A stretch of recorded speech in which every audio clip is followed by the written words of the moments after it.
What is going on? And welcome to the Scott Fishbowl Cincinnati Live Draft. They have already kicked off their clock, it looks like. In a few minutes, we're going to have them jumping on and talking to us. Looks like I'm behind the logo here, so let me get rid of that logo so y'all can see me. There we go. I am here as always. We do these every year now. We got some returning people here. We got Mr. Senra. Kyle Senra, of course, was here last year hosting it, and I was one of the guests last year. So what's up, Kyle? Wow, glad to pass on the responsibilities to the big boss here at GoingFor2, and happy to talk to you as always, Geoff. It's going to be great, and going to be really excited to A, see these drafts, and B, talk to a lot of great people coming and joining us today. Absolutely. Last year we jumped around to like 5 or 6 or 7 different drafts. This year we're just doing Cincinnati. They've got 10 drafts though, so we should have plenty to talk about today for sure. Also joining us, you've seen him in your comments and all your podcasts. I'm sure he's on all of them. He joins us here on GoingFor2. What's up, Jamie? Yeah, thanks for having me this year again. Love Scott Fishbowl, so I'm looking forward to seeing what other people do. Yep, absolutely. Should be a lot of fun. We got links to all the draft boards, so we'll be able to check in when they make their picks. Let me go ahead and drop the intro music.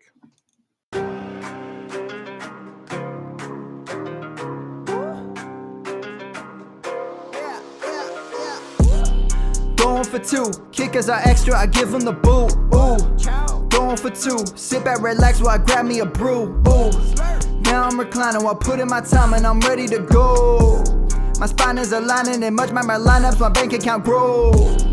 I am so rich, but knowledge is all that I'm leaving it with. Ooh, listen to this, multiple options, how far can I get? Ooh, DFS Dynasty redraft tonight, I'm not finishing last.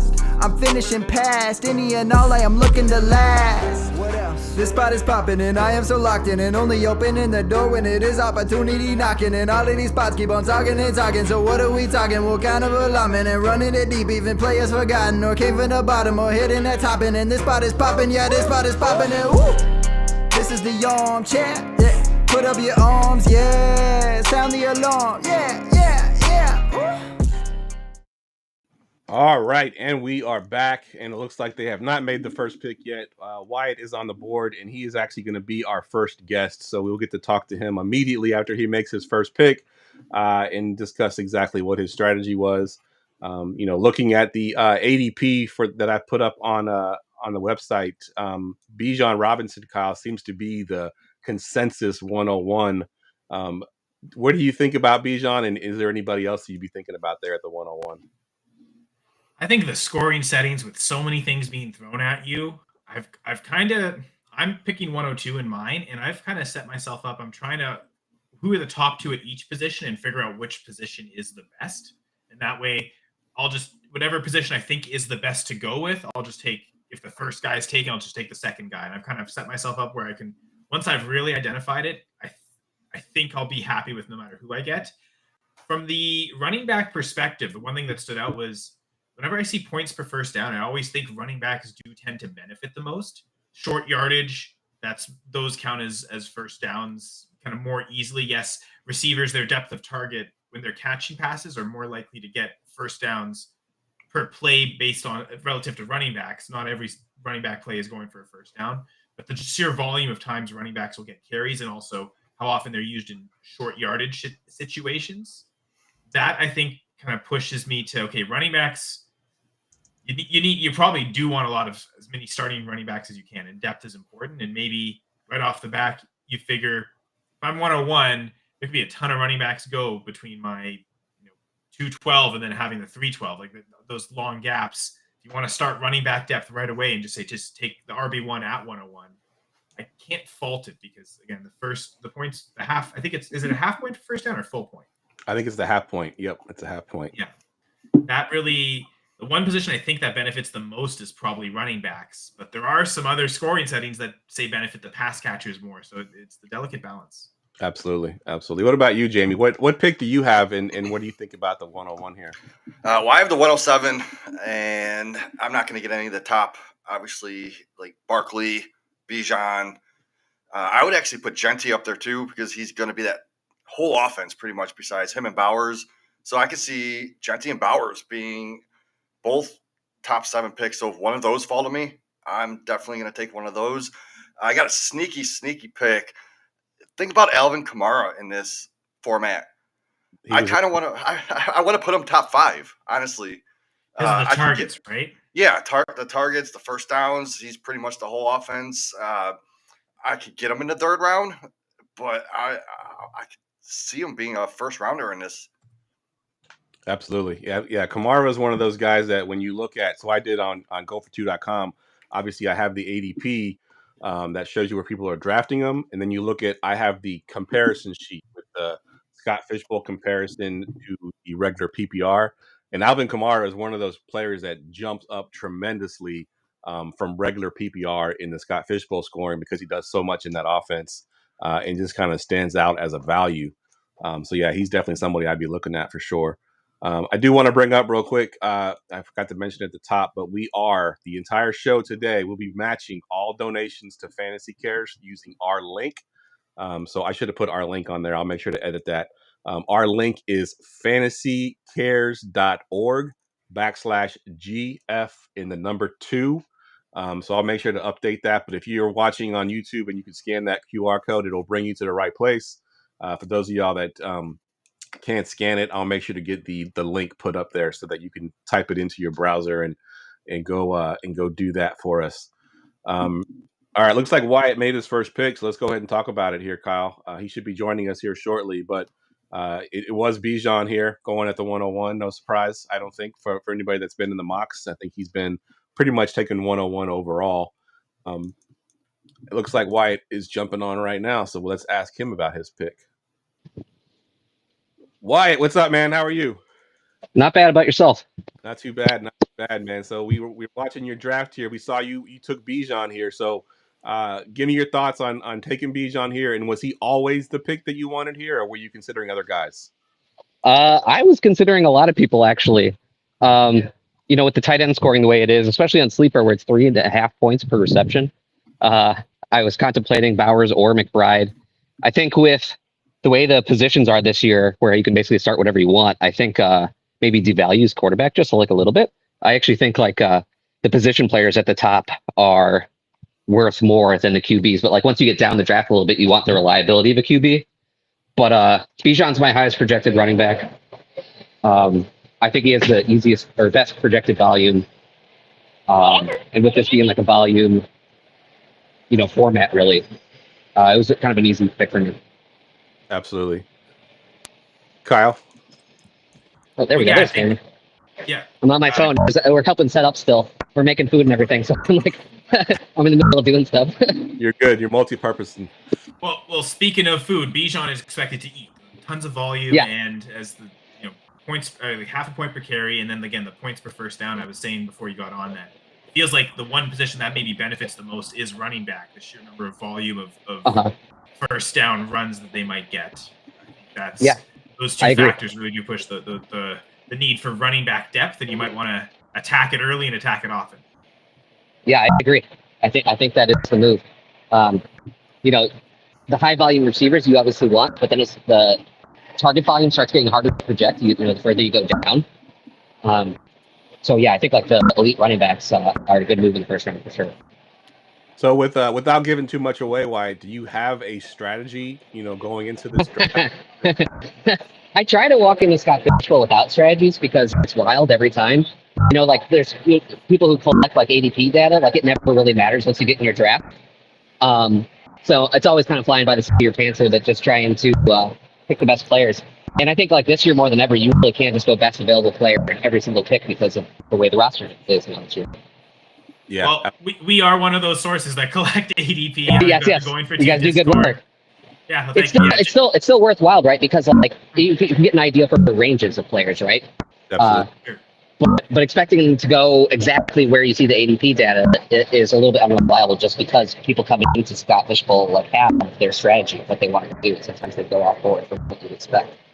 Absolutely. But all to say, using that ADP, it looks like Bijan Robinson has been the most popular 101 so far in the GoingFor2 Discord mock drafts done for Scott Fishbowl scoring. So a lot of people who've had that 101 and think like you, Wyatt, and go with Bijan. So. I don't know if that makes me happy or sad. Yeah, it's either oh man, it's a really smart idea or we're all cursed. yeah, that's what I'm thinking. So let me ask you this with the whole Travis Hunter scoring, because that's basically what it is. Yeah. Where do you expect Travis Hunter to sort of fall in some of these drafts? That's probably the question for every single draft, right? I think basically the way you should value it is wherever you think he should go, add like or like subtract a round or two ADP.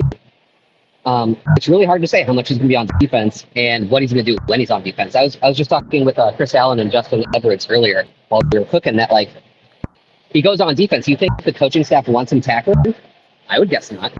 Yeah. So, what points you actually get? Yeah, interceptions will be nice, but I don't know how reliable any defensive statistics for him will be. Yeah, and that's a good point, because I mean, even if you go back in the day when offensive skill players would play special teams, because they were the quote unquote best player back there.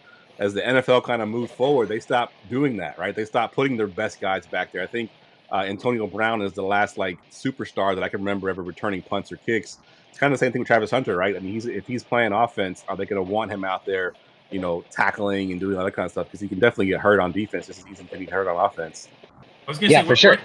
Wasn't Kyron Williams returning punts last 2 years? But I guess Jamie would say that's definitely not a superstar. Yeah. Yeah, but what's he even really? They name him the punt returner, but he really, he didn't actually. No, he was. I think he was listed as a more of a backup punt returner, and there was still more designated guys, and he would do it in case of emergency type thing. Yeah. Volume is king, and I wonder. We saw Kyron Williams slip last year, so he's a guy I think will be interesting with these scoring settings. So much volume. Yeah, for sure. Is he a second rounder? Is he a mid-second rounder? And if running backs go ahead. I'm sorry. Well, I was going to say, if running backs go fast enough, could he even slip or climb late into the first round?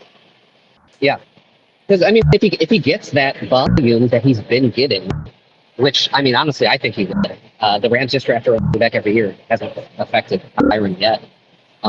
There's a lot of coaching that happens every year, but not all of it has actually come to fruition, So if Kyron just does what he's been doing, he's probably going to be a value. Sorry, Jamie.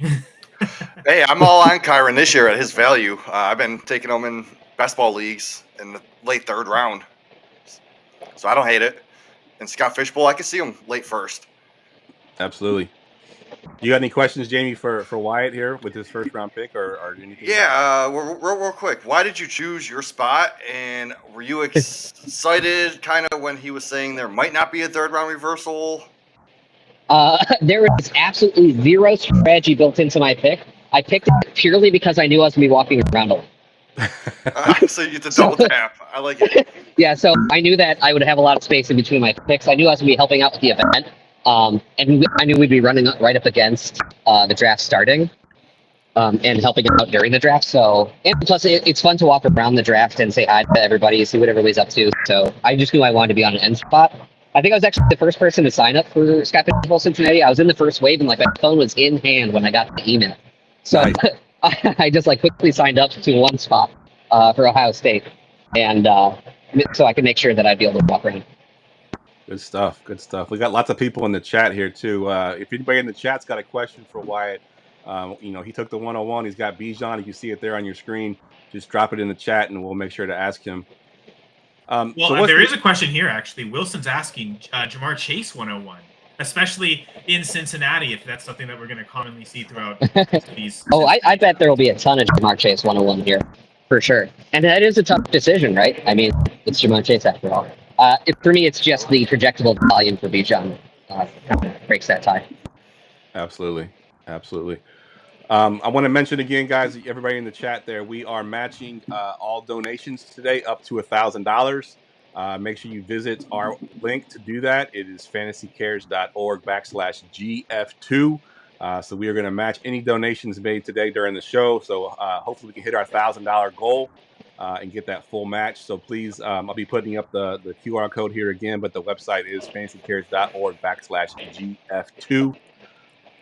So Wyatt, what are you hoping to get here in your second round pick? I know you got a long way to go, but is there a guy you're sort of hoping falls to you? I don't think I have a specific target or even a few names to say because I don't know what's going to happen here. Will QB still go early? I don't know. Like I was saying earlier about how I think elite QBs lose to elite skill players with the current settings. So I'm interested to see how that works. I'm kind of hoping QBs get taken, so I can get another elite skill player from Cincinnati. I guess that would be what I'm hoping for. Good stuff. Good stuff. Kyle, you got anything else for Wyatt?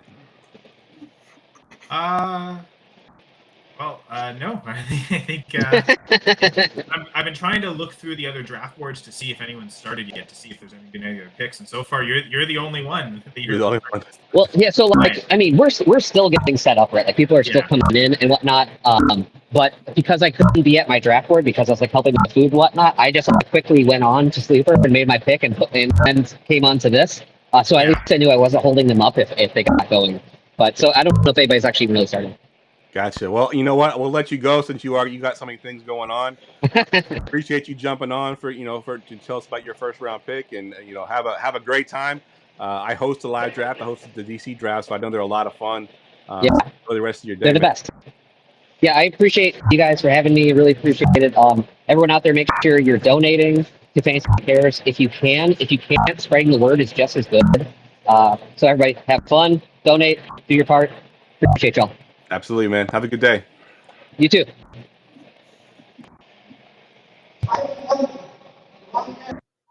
All right, everybody. I pulled up the donation match once again on screen. There's the QR code and the website, fantasycares.org/GF and the number 2. You could scan it if you can. If you can't, just go to the website and donate. We are matching everything today up to $1,000. So I want to get that full match. So please, anything you could spare, $5. I don't even care if it's $1. Just go there and donate. We appreciate everything we can get. All right, guys. So we don't have a whole lot of picks here so far. So we talked about Chase a little bit. If you had a guess, Kyle, how much do you think Chase gets drafted at the 101, especially being this is Cincinnati? So let's see. We have how many drafts here in Cincinnati? Is it 8? 10. We have 10 drafts. 10 drafts, right? Okay, yeah. So 10.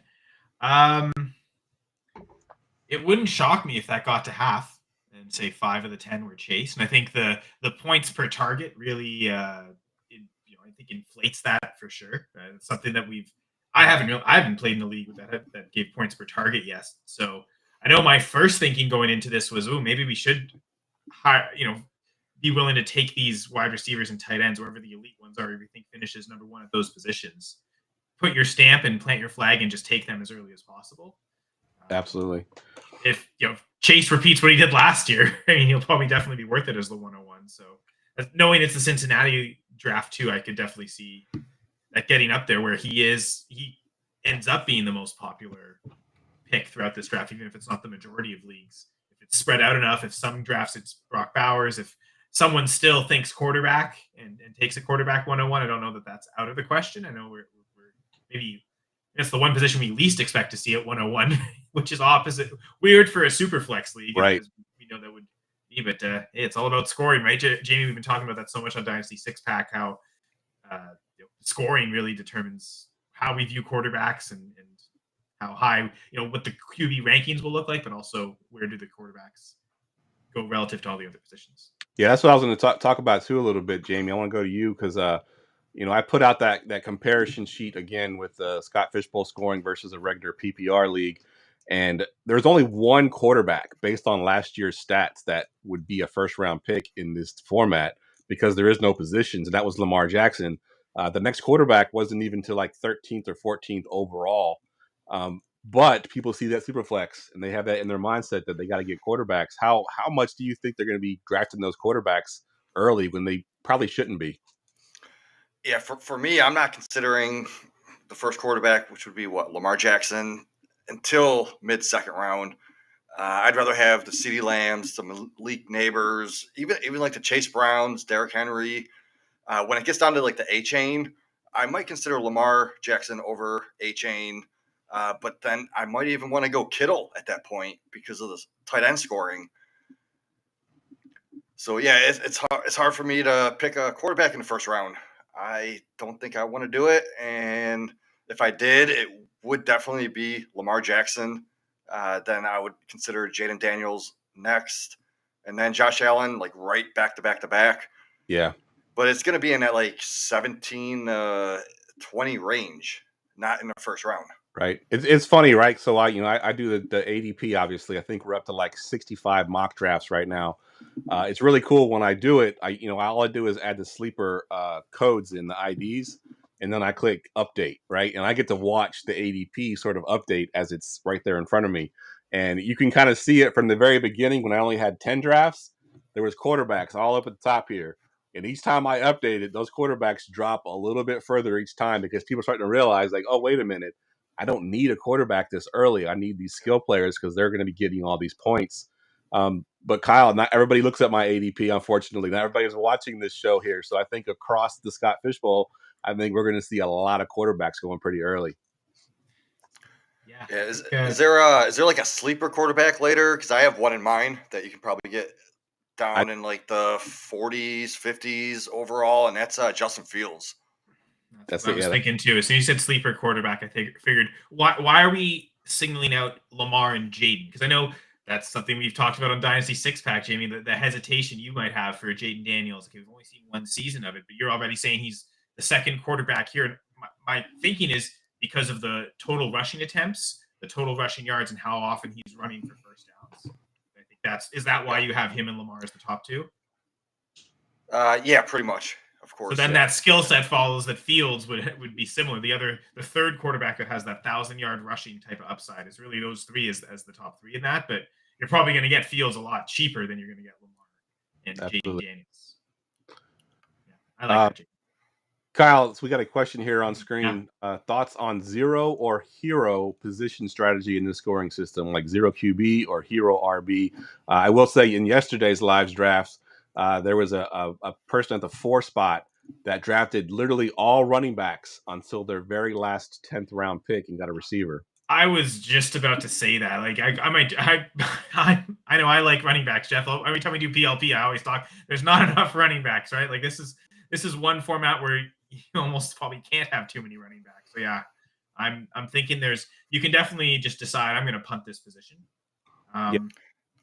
I think each position holds its advantages, so I don't think I'm approaching it to say I'm going to just completely avoid any position. But yeah, it feels like I'm probably approaching the draft where any chance you have to take running backs, you just keep taking. Okay, and if there's a good running back at this spot, you just keep taking until you feel like they've run out, and then you worry about the other positions.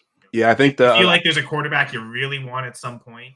That's the position with the most scarcity still. Yeah. And if you don't have to start any, there's still only, we say 32 starters, but there's some teams like, I don't really want to draft a Colts quarterback. Not right. How many starts I'm going to get out of either of them. So you might limit that number to less than 32 still. Agreed. Zero wide receiver. I mean, like could it be possible just to build a roster without a single wide receiver on it? Yeah. Every time you're thinking, well, with the tight end premium, anytime you get the pass catchers, I'm just going to go with the tight end over the wide receiver at that ADP range. So I did that in one of our mocks. I didn't take a wide receiver until round 12. And my plan was I was going to go running back, tight end heavy, and throw a quarterback or two in there. And the running backs went off the board so quick. So I drafted 10 tight ends in the first 13 rounds. Yeah. So I just went tight end heavy, just pivoted to the tight end. I was talking to the guy that actually drafted all those running backs yesterday. He's actually in the Discord. And I asked him, was that his strategy going in? And he's like, no, it wasn't my strategy. But according to my rankings, that's just how it fell. And my thought process is almost like you could go into this draft with just your projections and just block out the names and positions. You know what I mean? Because it's you kind of get in that mindset where you think, oh, I need a running back, or I need a receiver. But if you can't even see them, it might help you with making your decisions there. All right, we got our next guest up here. He's jumping on right now. This is Jeremy Evans. You can follow him on Twitter at DadChairSports. He's drafting in the Bearcats division at the 102. What's up, Jeremy? Not much. Yep, we can hear you good. So first things first, have you made your pick yet? No, nobody's made picks yet. Every board kind of looks empty right now. John just got on the mic and said we could go ahead and start drafting. So I don't know if people are waiting around, long line for food. Kind of had to wade through the crowd to get over here. All right, so let's talk your second pick here. So let's just assume that the 101 is either Bijan or Chase, Jamar Chase. Are you taking one of those two guys that are there, or are you taking somebody else you think at 102? If the one is either of those guys, that's perfect for me because I don't have any of them as my top guy. I am, to give you a little background, I'm a big Penn State guy, and seeing what Saquon did in Philly, I got if Saquon's there at 2, it's on the sticky note, Saquon no matter what. I love it. I love it. He repeats that season that he did last year, that type of volume. Oh, if he even gets like 85% of the season he had, that's one of the top players in all of football. So. Absolutely. So I got a question for you. So if you're gonna go Saquon Barkley with your pick later on in the draft, are you inclined to go Will Shipley for the safety? Like, would you target him a few rounds earlier? Like, are you handcuffing Barkley? I've looked at that, and I wasn't really wanting to handcuff with Philly's running backs, but I did look at other running backs that I had kind of in my mind that I wanted. And I'm like, well, if I'm going to grab that guy, they got a little bit of injury history. I'm going to go ahead and get the backup too. Like I was looking at Minnesota, Aaron Jones up there. And then I saw Jordan. They got Mason from San Francisco. So I'm like, that's a good one to kind of grab later just because Aaron Jones is on and off the field. So I've noticed in my best ball drafts, if you take Aaron Jones, you have to get Jordan Mason the very next round later. So were you willing to reach for him a little bit to have that security? Well, I wasn't looking to draft Aaron Jones, but if Mason was there later, and so I'm kind of hands off. So when it comes to like Christian McCaffrey or Aaron Jones or some of these guys that have had trouble and missed, half a season, 4 or 5 games, I'm like, well, who's the backups and where are they at? And that might actually be more value to kind of keep on the bench for handcuffing your own backups, trying to get as many backup running backs as possible at the end, but all looking at the ones you don't have. And then that way, the chance at as many different starters as possible. Yeah, so I was thinking with you, Kyle, on that one, because that's kind of your strategy, right? In some of your leagues, is you want the backups of other people's injury-prone running backs, because then you get more running backs out of it that way. Yeah. I think there's times to handcuff running backs. I do tend to like doing that more in smaller redraft leagues. I think you can. I can focus on this one season, this backfield for this year. I tend to, when we do a lot of PLPs, Geoff, it's a lot of dynasty leagues. I think that's where on those personal league podcasts, people are talking dynasty, especially. Fair enough. Who's the handcuff could change year to year, so why try to predict that? In fact, embrace the chaos and get as many as possible. I think in a larger format like this, over 4,000 teams, I tend to like the way Jeremy's thinking, and let's kind of like I would think of a dynasty mindset, have as many different shots as starters as possible. So, Jeremy, you mentioned backups. What do you think about Roschon Johnson? Roschon Johnson? I think that's being a Browns fan, I think he's like a Jerome Ford right now. Bucky Irving just exploded, and I think he fully solidified that he is the number one. There's no committee down there. Bucky Irving will get the bulk of those snaps. And he showed durability, so he didn't – it's kind of hard when you're dealing with young guys like that haven't had a long tenure. So it's like, do we really know, like, is it going to translate? Is there going to be a slump? Because now we got a full year of tape on him. Maybe they see tendencies. I mean, defensive coordinators are smarter people than me when it comes to football, so maybe they see something that maybe they can key on. But and I do wonder if backfields like the Buccaneers, like, okay, in this format, if you're targeting backups, do you want to target Rashad White versus Sean Tucker? To Jamie's point with the Bears, like, is Roschon versus Kyle Monungai the backup? And if you can guess those right, it might be an edge, because I think the Jordan Masons, where the backup's clear, those guys are going to go at a certain expensive price, but in the very last few picks, trying to those ambiguous RB2s, if you can guess right, that could be a really cheap value edge. Absolutely. Let me ask you, Jeremy, do you have a strategy? I know you said Saquon, no matter what, was kind of your first round pick here, but are you thinking anything as far as your second, third? Or are you just going to kind of go how the draft board goes? I'm thinking when I looked at the scoring, I was like, oh, that's a little different. So I had to kind of plan it out. I mean, 3.5 points per reception for a tight end is definitely something to consider. Obviously, where I'm picking, there's going to be a bunch of picks before I get my second pick. So if there's not like a true top wide receiver that gets a lot of volume, you got to think I'd just stick with a running back and kind of go with the running backs. That half point per carry is is very valuable, and they get catches too. A lot of guys get catches out of the backfield these days with the two high safeties that a lot of defenses are playing. So looking at that, I'm pro running back over the other positions. Like if it came down to if it's close, if one's a running back, one's a wide receiver, I would lean to the running back. So let's just say you weren't the 102. Let's say you're somewhere towards the back of the first. Any chance you'd take Travis Hunter in the first round? That one that's an enigma to me because I just don't know how they're going to use him. And then Trevor Lawrence with his history of ups and downs, it's like even if he did become wide receiver 1, who's going to be throwing the ball week 7? Who's going to be throwing the ball week 6? Like, is Trevor Lawrence going to be able to stick this out for 17 games? And how's that offense going to look?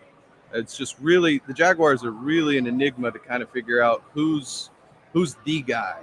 And so Travis Hunter, you would think, oh, that high of a pick, he's got to be used in a big way. And then with him playing both sides of the ball, how are they going to utilize that? And how's his durability in the NFL doing that? The NFL is a lot tougher than the Big 12. So can he stand up to getting hits and tackling running backs of the caliber of the NFL and then go out there the next drive and make a bunch of catches and get decked by safeties or linebackers and continue that long term? It's one of those, you haven't really seen anyone do it with great success. I'm old enough to remember when Troy Brown kind of did it a little bit, but not to any kind of elite level on both sides. That's the key, right? He'd have to be elite on both sides, or at least really, really good on both sides to be worth taking in the Scott Fishbowl here. And I think Wilson poses a question in the YouTube chat. Again, you can head over to the GoingFor2 Live YouTube page, channel, and subscribe and interact with us here. Asking, Travis Hunter drafted in round 5 or before? I know early. I can't remember if this was live during the broadcast or just maybe before we were setting up. Talk about, are we going to see Travis Hunter in the first round in at least one of these drafts? So based on what you're saying, Jeremy, and then what we had Wyatt say beforehand, maybe we were a little... Maybe people will be patient on Travis Hunter and won't see him go in the first round. Wilson's kind of asking this round 5 or before. I would guess before round 5, but definitely maybe there are drafts where he slips even later than that. There's a lot of really good football players in the NFL that are established. It's hard to say Travis Hunter early over some guys that have had tenure, have had success, and can really get you points, and then you really don't know what you're going to get out of Travis Hunter. So I think that would probably drop him maybe even lower than. So let me ask you this: is it Chuba Hubbard or Travis Hunter? Okay, how about Drake London or Travis Hunter? Yeah, I would say how Drake about London. Justin Fields in this, or Travis Hunter? I'm having a hard time judging the quarterbacks. In my years past, it's like, don't draft the Jets quarterback. Don't draft the Jets quarterback. So it's like, I'm a Browns fan. We go through 5 a year, and we do. The Jets aren't that far behind us. The Jets aren't that far behind us. So it's like, I don't know. The contract was 2 years, so maybe they don't have a lot of faith in him either because they didn't give him like a big deal, so they just needed somebody. But Justin Fields had promise in Pittsburgh, and my buddy's a Pittsburgh fan. I'm like, why'd you bench Justin Fields? He was looking good. Why would you put Russell Wilson in when you got a young guy that could maybe show that he could be your long term? And I thought maybe Pittsburgh was better for Justin Fields with the defense and the running the ball, and that just seemed to fit him a little bit better. With the Jets, I don't know how they plan to roll out and handle him. So it's another one of those, kind of like Travis Hunter, an enigma. You just don't know what you're going to get in the New York Jets right now. Got a question in the chat. Sorry, Geoff. Go ahead. How high will Genty go? How high should he go? And we actually have been tracking some of the other drafts. The Cincinnati Cyclones draft is through halfway through the first round. Oh, wow. They're at the 106. And in that particular draft, Ashton Genty went 104. Another Bijan at the 101. So far, we've seen 2 drafts at the 101, and both times it's been Bijan Robinson. Lamar Jackson, 102. Saquon at the 103. So, Jeremy, someone else in the Cincinnati Cyclones division thinking like you of Barkley as a top 3 pick. So, it doesn't seem like 102 is too early. Yeah. And then we have Genty go immediately after Barkley. Gotcha. I mean, I like Ashton Genty. I loved what he did at Boise. The question of is the Mountain West competition. He kind of got shut down by Penn State a little bit. I mean, he had a bulk of carries to get him to a certain number, but when he reached to play big time competition in the big game, they kind of bottled him up. Now, albeit they didn't have a whole lot of other fantastic options to really supplement, but I mean, Genty, Raiders with Bowers. I mean, I like Geno Smith. I think Geno Smith's late season or late career resurgence would be beneficial, and to have a strong running game, they'll try to establish the run. So I like Genty early. I mean, maybe not at 102 or 104, but I like Genty early. All right, before we let you get out of here, you got to give us one sleeper pick, one guy you're looking at that you hope you get late. To get late, and as a Browns fan, I'm watching Samson. Yeah. I'm watching Samson with Quinshawn Judkins. I'm watching Samson because, I mean, just talking to my Browns, but we're thinking we got Chubb, Kareem Hunt 2.0 with Judkins and Samson. I'm not a big Jerome Ford fan. Yeah, he can hit a home run when it's very obvious that the hole is there, but other than that, it's 2 yards, 3 yards, not much carrying yards after contact. But I think Dylan Sampson, I mean, he could be the Kareem Hunt to Quinshawn Judkins. You got to remember when Chubb went down and Ford took over. Ford was like a top 12 to top 15 running back, and Sampson's a way better version of Ford. So I'm all over Sampson. I love our pick when we took that. I love it. I love it. All right, Jeremy, thanks again for jumping on, man. I was hoping you'd make a pick while you were live, but that didn't happen, unfortunately. Your draft is kind of lagging behind. Yeah, I'm still.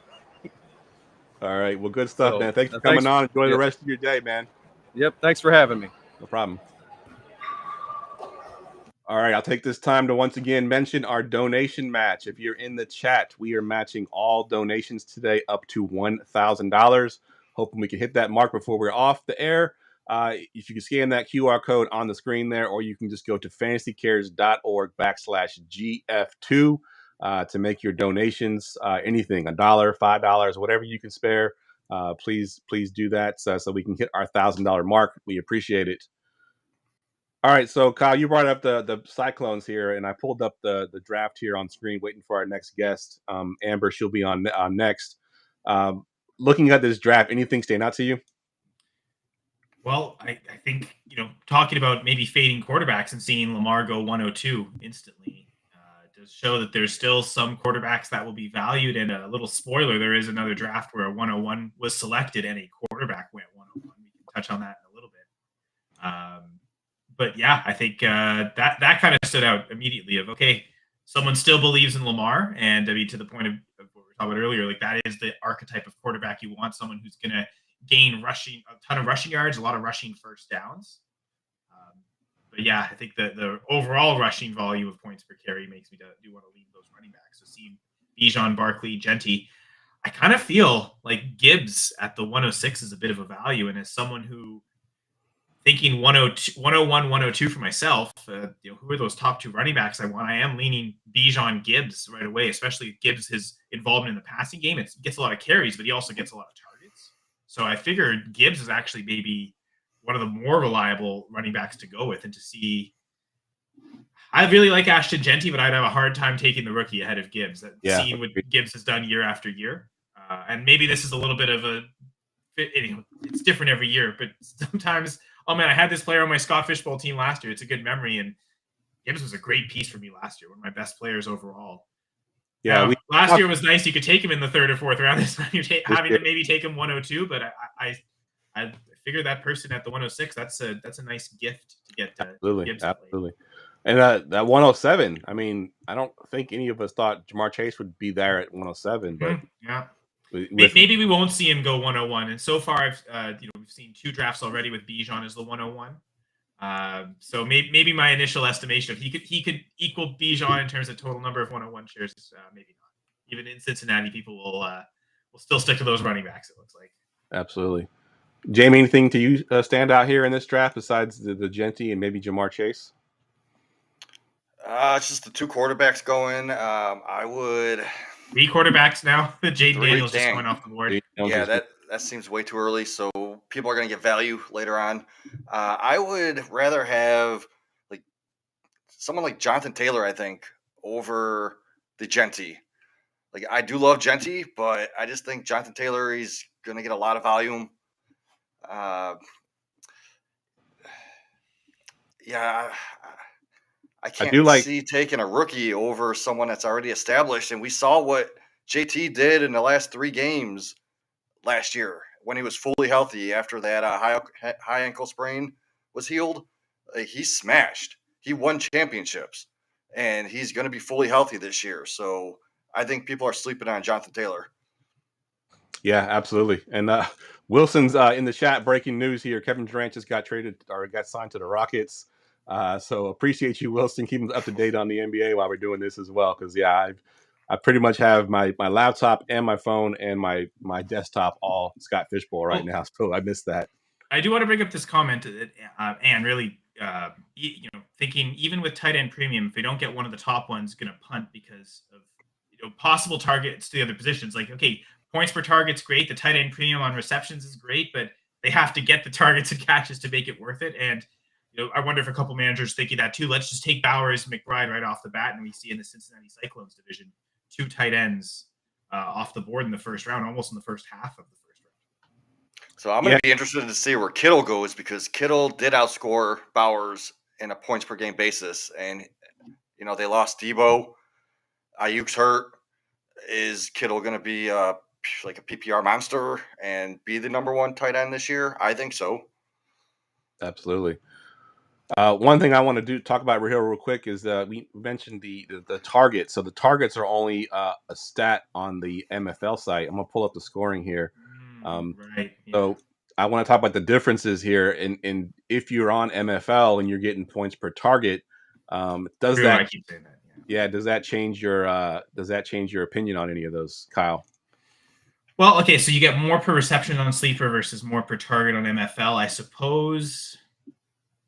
I don't even know. I guess in theory, MFL you'd boost the wide receivers because like as much as like there are a couple tight ends that really earn those targets, every year you look at who are the most targeted players in the NFL, you might find 1 or 2 tight ends in the top 15, the top 20, but most of that list is populated by wide receivers.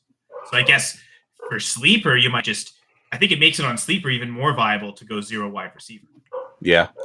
Agreed. And talking to Scott, with the difference in the scoring, he said he ran a bunch of models and it ended up not being that big of a difference at the end of the day. But I think just looking at it, sometimes it does seem like it was going to be a difference between scoring between Sleeper and MFL. And in Scott's defense, he tried to get Sleeper to count them as points, and Sleeper just didn't want to do it for him. So he had to come up with 2.5 points per reception to sort of equal out the amount of targets that the MFL guys are going to get.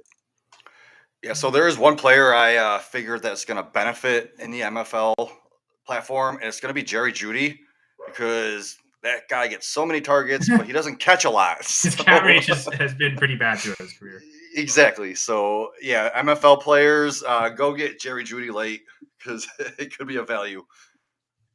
Okay, so I'm looking, and it looks like most of the drafts are now underway, and we have Bijan as the 101 in quite a few leagues, but it happened. Indiana Fever and Cincinnati Reds leagues both went Jamar Chase 101. So that's maybe not as uncommon just to see. And I mean, we look at this one, CeeDee Lamb going 105 in the Reds division. We see the 3 running backs we probably expect to go early, and then Lamb at 105. Absolutely. And we are waiting for Amber. She unfortunately messed up time zone. She's driving from Nashville to Ohio or to Cincinnati, and forgot that they were an hour difference. So she's running a little bit late. So we'll get her on as soon as we can get her on. But yeah, I want to keep talking about this draft here, because you're right, CeeDee Lamb. That's definitely higher than I've seen him going in all of our mocks.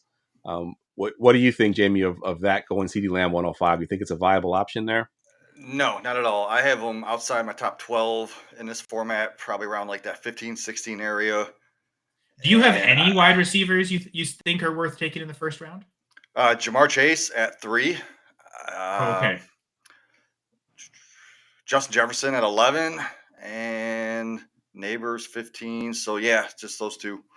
Why so high on Chase if we're talking, Lamb's not even a first rounder and Chase is third overall? Like what leads to that disparity? Well, I love Jamar Chase. I named my son after him, for God's sakes. I'm wearing his jersey right now. I love the guy, man.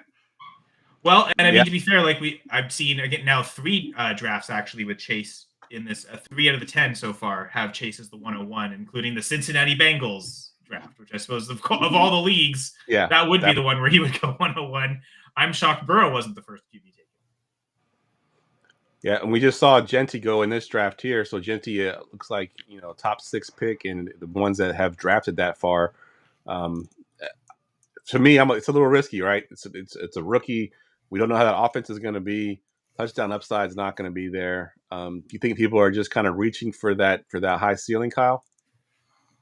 I mean, if you believe that he's going to get the volume, as Jamie mentioned, I think he probably is worth taking in the first round with all these other running backs. Like I just mentioned earlier, I'd rather bank on Jahmyr Gibbs, for instance, having done it. And we also know he's got the pass catching role. Is Jahmyr Gibbs being overlooked as the potential 101? Yeah, that's a good point. My take. Now, Genty could also be a huge pass catcher on that team. Like we don't really know what his role is. So I think there's a few running backs I'd take before him, but given the format, I probably want to take Genty over his teammate Brock Bowers, for instance. I probably want to take him over any wide receiver and any quarterback. So I'm okay with him as like where we've seen him go 104, 106 in these couple drafts. I think that's the range. I guess the weird thing is in those instances, it's not always 3 or 4 running backs ahead of him. And I think that's maybe where you're really just picking, okay, I think it makes sense to take a running back, but is he the right running back to select? That might be the question. Again, in leagues where Gibbs is available, I'd rather go Gibbs. You definitely see going Saquon and Bijan ahead of him as well. The issue with Gibbs. Yeah. Sorry, go ahead. But with Gibbs, though, you got to remember the departure of Ben Johnson. We don't know how that offense is going to look. Gibbs also only had like 50 to 55% of snaps. Maybe that kind of throws a wrench in people taking him that early. So for me, I still have him top 10. It's just it does make me a little nervous. All right, let me jump in here and introduce our guest, Amber, traveling across time zones here. Finally made it to the big show here. Of course, you can follow her on Twitter at AmberAlert_FF. She is in the Reds division, drafting out of the 102. And the first question I have for you is, have you drafted your first round pick yet? Yes, I have. I had to get in here and get it done. They actually started right when I walked in the door. 3 states, 2 time zones, and we went with Bijan Robinson. Because I'm going for that volume, baby. I'm hitting the running backs. Love it. Hard, so our first guest, Wyatt, he went Bijan with the first round pick. So was Bijan kind of your guy no matter what? Like if he didn't go first, you were taking him no matter what? It was, yeah. I it's funny because I was like, Saquon was definitely number 2 for me. Gibbs number 3. It's funny because I didn't really get any shares of Bijan last year, and I was like. And obviously, this whole scoring system is completely different. But I was all in on Bijan. Let's go for the scoring. I feel like there's no failure in that. And trying to get those RBs, because they get sparse throughout the rest of the draft. Yeah, and absolutely. The season, and being 102, you got to get one because you might not get one at the 211 on the way back. That's for sure.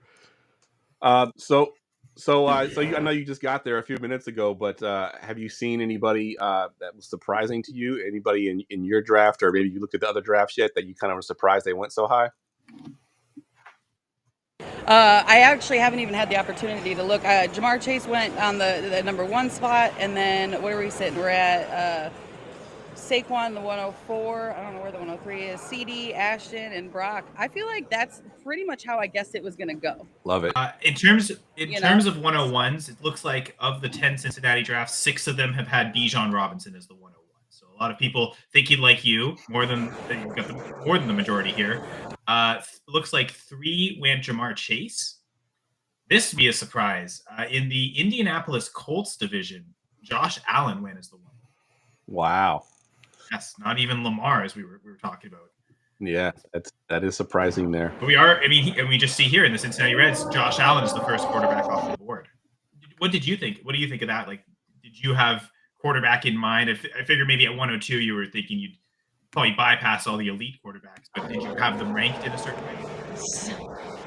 It was really interesting for me because the fact that we can start 2 quarterbacks at any time, we always want somebody that has the ball on a regular basis, right? Like we want somebody that's got the ball in their hand the most. But with these settings, I'm like, go big or go home. You know what I mean? We can draft value QBs in the 5th, 6th, hopefully, right? And seeing how far Josh dropped and fell here, like I think I did pretty well. I think I'm excited about where this is heading, and especially with the 3rd round reversal, which I picked my slot before we knew. So, well, and I also have the 102, and I was going to ask about the motivations behind picking the 102 spot. My motivation is just sheer volume, and then that receiving threat that he can be as well. And I think that this year they're really going to set their game up. I've got some faith in Penix as well, and I'm looking forward to a good year out of him. And sometimes I got to draft players just to make sure I'm watching them because I didn't watch a lot of Falcons last year. And I guess you can kind of picking the 102, picking that early, you can really plan your draft around. Okay, I know I'm going to get either this guy or this guy, and there's comfort in that, right? A little bit. I'm still a little nervous about where I'm heading when it comes to wide receivers because they drop off pretty fast. But ultimately, we just have to, especially with crowded wide receiver rooms. So I've got some faith I'm going to be able to pick up some decent RBs and then make something happen later in the draft, especially when it comes to tight ends as well. I think we're going to be surprised by quite a few tight ends that have dropped in regular ADPs in redraft or in Dynasty even. So. Yeah, I mean, it's kind of all over the board. I'm seeing drafts where there's not a single tight end yet in the 1st round, not that they're finished. And then I was just looking through one. The Cincinnati Bearcats division. It's so loud, okay. Sorry. Cincinnati Bearcats division, Trey McBride went 103. So wow. It's still wide range of where these tight ends will go. And who's going to even be the first? I mean, that's surprising to see McBride over Bowers. So, Amber, I have a question for you. So, I know you are hosting the I believe the Nashville live drafts, correct? So being at probably the largest of the live drafts, how excited are you for your live event? It's funny because it was Bosch who was like, "Hey, why don't you come? It's only a 4-hour drive." I'm like, you know what? That sounds like a good idea because then I can get some experience as to what this looks like because I'm only in my 2nd year of Scott Fish Bowl, and I really wanted to see what they were doing. So it's really exciting to see something so large. And then we're scaled down. We're down to 2 divisions, but I'm hoping by next year I can really ramp it up and make it. I don't know, as massive as this would be amazing. I got a great group of people that want to help and that have been assisting getting donations. But I'm looking forward to just building Nashville up while I live there. Absolutely, that's really cool. And you're only in your 2nd year hosting the live. I've hosted the DC one. This will be my 3rd year hosting DC. It's a lot of fun. I will tell you the very first one. Your head's spinning a little bit. It's a lot of things going on now. Unfortunately, I tried to draft in my first 2. This 3rd year, I'm not drafting this year because trying to draft and do the hosting was nearly impossible. But yeah, it's really cool. It's a lot of fun, and it's an event for sure. It's funny because Tyler Bradley, so I'm with Fantasy Sports Advice Network, and Tyler Bradley and I are the ones hosting Nashville, and he's like, "Oh, I'm going to draft," and I was like, how about we not? Just so we're prepared. Just so we're both prepared. It is tough because I know my division, every time I was on the clock, they're like, "Geoff, you're on the clock again. You got to go." I'm like, "Oh, yeah, let me run over here, make my pick real quick, and then get back to what I was doing." So, yeah, this year I'm excited to not be drafting and being able to socialize and do all that kind of stuff. Yeah, so Dusty Ross. Dusty Ross would sound pretty cool, too. I was listening to too much Guns N' Roses earlier. Dusty Ross talking about, not sure about the Bowers hype, especially in the 1st, asking what he's missing. I know, Jamie, you kind of commented in the chat about the scoring settings, but I'm kind of with him in that. Why are we taking Bowers ahead of running backs that have that kind of volume? And I mean, one guy that we haven't really considered for those elite top end running backs is Christian McCaffrey. If he's healthy for the whole year, he's maybe got as good a chance as any to finish as the RB1. So yeah, absolutely. To Dusty's point, there's risk with Geno at quarterback, and there's certainly injury risk with McCaffrey. But with all that type of risk, they both hit their ceiling upside. It feels like McCaffrey's going to be the better pick. Are you guys feeling confident about McCaffrey this year? They can say he's healthy. Yeah, I think it's. All day to him. It's the scary question of will he be healthy or not? And I think in a large scale format like this, there's enough people that are going to have a player like that. I'll take the risk knowing I'm sharing the risk, but I also share the upside if he gets there. So I feel like in large scale tournaments where you are really truly chasing ceiling, this is maybe the format I'd rather have McCaffrey in. If it's just a 12-team league, one person has to kind of fall on that sword of McCaffrey. You could choose to avoid it, I think, a little more easily. Here, I think the upside is so tantalizing. Now, Amber, for someone like you and me picking at 102, we're maybe avoiding it completely. Like we'll take another running back there, and by the time we come back at the 211, he's probably gone. I mean, if he's there, you'd love to probably pair Bijan with McCaffrey, and that's an acceptable time to take on the risk, right? I agree wholeheartedly. I was like, that's definitely a position where I'm like, all right, like, let's go. That value is insane. So, and there's enough people like Dusty that CMC might have been burned by, right? And so, like, they might just be saying he's off my list completely. So that could make him fall. Absolutely. All right, Amber, I got 2 questions before you get out of here. And then we'll bring Chris on. First question is, what are you hoping to get here in the second round? And you got a sleeper for us, someone you're hoping to get late. Ooh, those are big questions. Let's see. It's funny because you can mock as much as you want to, and shout out to GoingFor2's, mocks. And I made some projections of my own. I went off some others, but ultimately, I'm going to go for another running back, depending on where we're sitting. I don't know. I feel like I should refrain from saying who I want to take because I haven't taken them yet. Fair enough. Right? Fair enough. If you don't want to give it away, that's a rule. That's a rule in a lot of my leagues. We're like, let's not. But for me, sleepers. I think we need to. Sorry, my phone is ringing. I think that I'm gonna tight ends. If Zach Ertz can stay healthy, then obviously this is out the window. But I think Ben Sinnott is somebody that we can really pay attention to this year in the tight end position. I think it's kind of like that, like where you got Laporta 2 years ago, a couple years ago, where you got him super late and then he just performed. I think Ben Sinnott has an opportunity to really, really jump out this year. And they've been saying that he's been performing really well in practice and at camp. So I'm looking forward to maybe snatching him up. I love it. Going with the tight end for sure. All right, we'll let you get out of here. Enjoy the draft. Thank you for coming on once again, and we'll be watching your drafts. We'll see who you get in that second round. Right on. Thanks, guys. I appreciate it. It was an honor to have me on, or an honor to be here. Thank you. Yep. I'm still driving in my brain, so. Enjoy the time. All right, so our next guest, he's actually cooking the food for this event, right? I mean, he's out here. He's smoking the food right now. We got Chris Allen on the line. And Chris, first of all, the event seems pretty cool. You're out there smoking. Have you made a pick yet? Yes. Can you guys hear me first? Yep, we can hear you. We got you. Okay, cool. Yes, I've made a pick. I was at the 105 and I took Lamar Jackson. Even though it, kind of pains me as a Bengals fan to be taking, the quarterback of the enemy team. But in this format, especially given his rushing ability and also being a part of a fairly solid offense, I mean, it was tough to pass up at that value. So far, you're the first guest to have gone quarterback. You're the 4th guest, and the 3 previous guests all went running backs. And I mean, they all had either the 101, 102. So it was all either Bijan or Barkley. But so the thinking of the quarter, you're not too afraid of the other scoring positions to take a quarterback because he scores the way this. Well, I think it's kind of one of those things where you kind of have to skate to where the puck is going, and so being at the 105 spot. A little bit, or what was that again? I'm gonna close it. Oh, go ahead. Yeah. Okay. Sorry about that. But in this format, I mean, there are a few other running backs that had already gone before me. So without trying to just lean into the positional scarcity, trying to shake things up a bit and going with a separate position was kind of like the way that I wanted to go about it. Because I figured that, could I have gone, because I believe Trey McBride had already gone. Could I have gone Brock Bowers? Sure. Especially in this scoring format, that would have been a fairly optimal pick with the tight end scoring for it.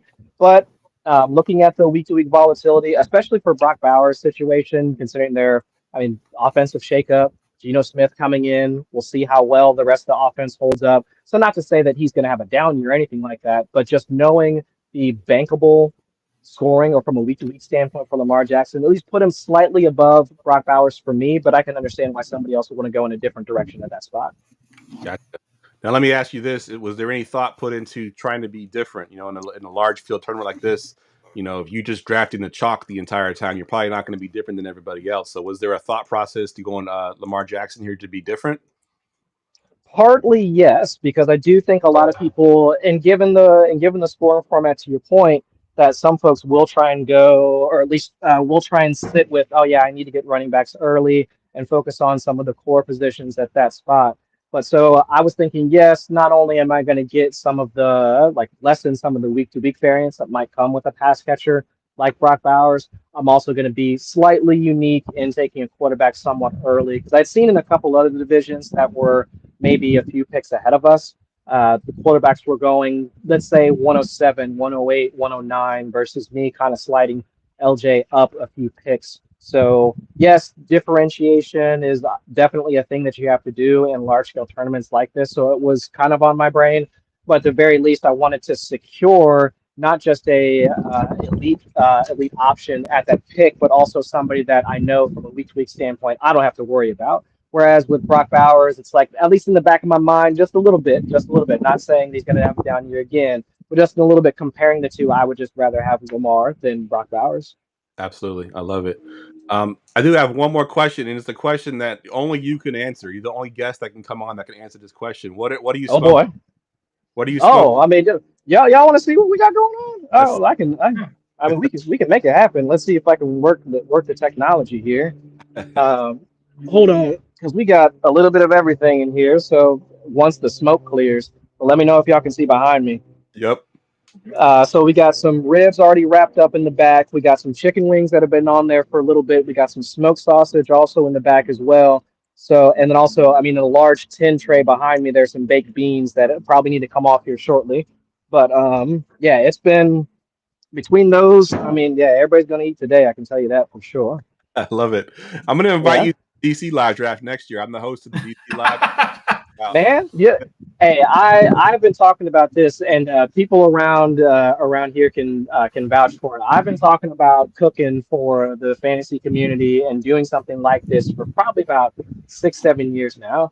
I really enjoy the ability to use some of my skill sets and just my hobbies to something that's beneficial to a large group of people.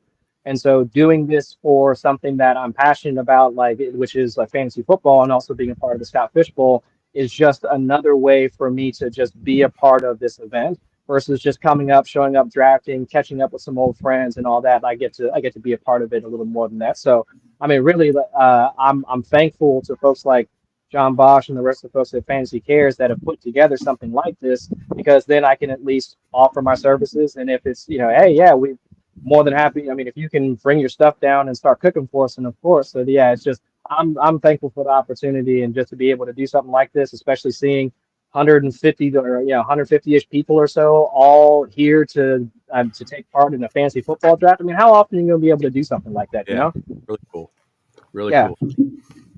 All right, before we let you get out of here, I'm asking everyone that comes on tonight or today, who is your sleeper pick? You got a late round pick you're looking at? A late round pick that I'm looking at. So I'll give you. So I've got two names that I'm thinking of, and now that I'm saying it here live, somebody that's in my league is probably going to wind up taking him. But I mean, we'll see how it goes. One, I wouldn't really call him a sleeper or anything like that. But one of the guys that's definitely on my list are draft targets, and that's more of the mid rounds. I wouldn't say late rounds, but it's going to be Jordan Mason for the Minnesota Vikings.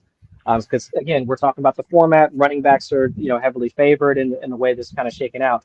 But I'm looking at the Vikings' offensive structure, and I know that a lot of it hinges on whether or not JJ McCarthy is going to be solid coming into his, I'm going to call it rookie season, but I mean technically it is the second season. But thinking about the offensive line situation for the Vikings, they definitely did some retooling throughout the draft and free agency. Also having the two high-end pass catchers in Justin Jefferson and Jordan Addison, but let's check and see what the legal status of Jordan Addison is going to be. He might get that 3-game suspension. But from almost top to bottom, even the coaching, I mean, Kevin O'Connell is one of the best coaches in my mind, one of the better coaches in the entire league. It sets up well enough that Jordan Mason should be able to walk into an environment that he's going to be a part of a, let's say, fairly efficient offensive or passing game. But I'm looking at Aaron Jones, 29, 30 years old, played only, I would say, like averaging around 60-ish% of the snaps. I mean, last year was probably his first year playing a full 17-game season in about 3-4 seasons.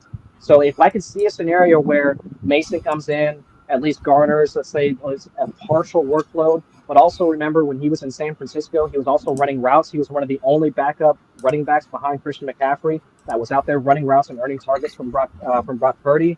I can see Mason taking over sizable workload if Jones were to miss time, or they want to try and move on from him completely at some point throughout the season and see how things go. But he's the first one that I was thinking about. Wide receivers, the one that I'm thinking about the most, like right now, is probably definitely not a sleeper because of the draft capital they earned. But I'm thinking Emeka Egbuka for the Bucks.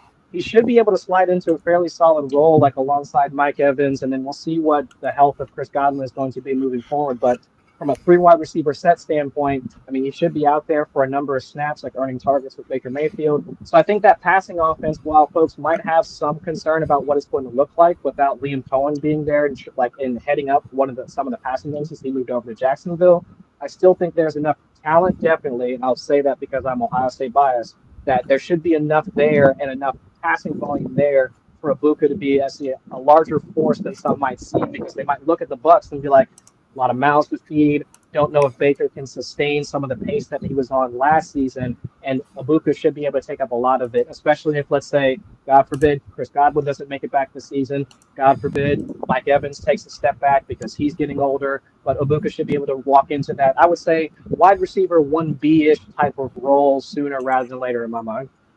Love it. I love it. Great picks there.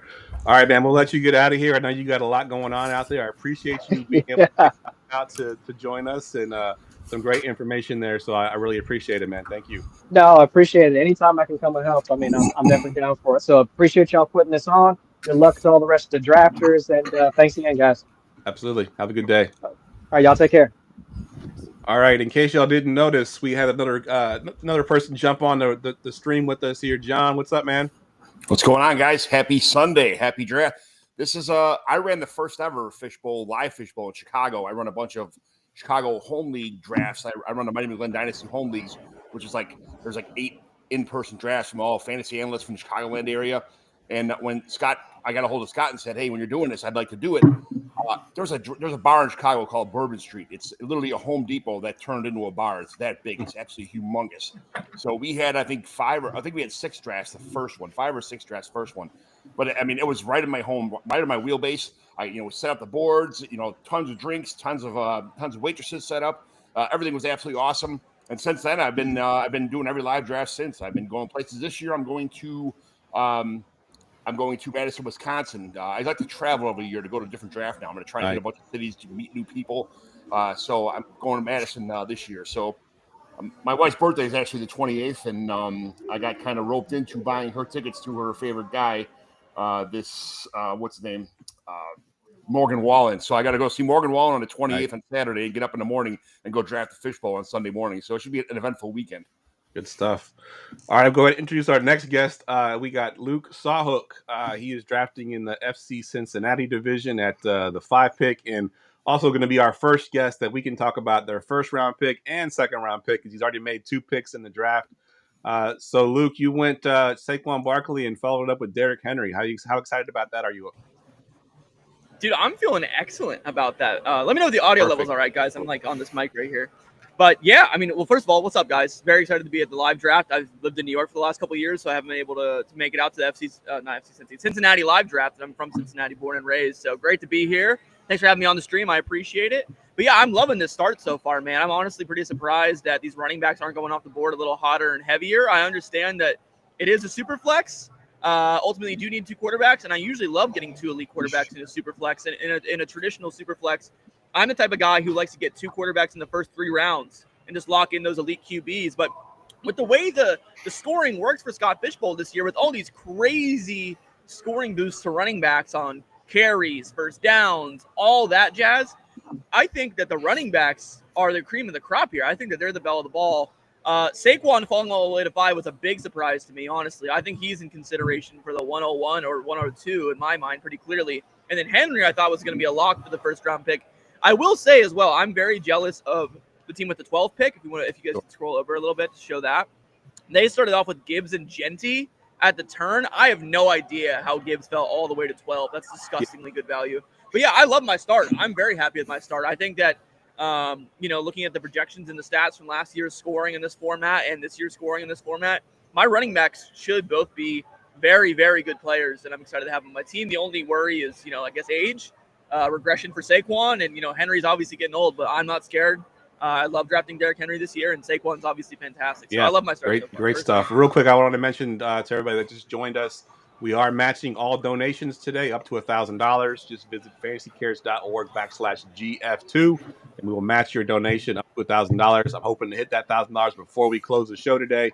So please hit that QR code or visit that website and donate for us. Jamie, you got anything for Luke? Yeah, so you said you're jealous of Gibbs and Genty at the 12. In my eyes, I would rather have Barkley and Henry. If you think about it, Barkley could be the number one. I have Henry as my 12th overall. And then you have Gibbs and Genty, right in the middle, 8, 7, 8. So would you rather have the 7 and 8, or would you rather have the 1 and 12?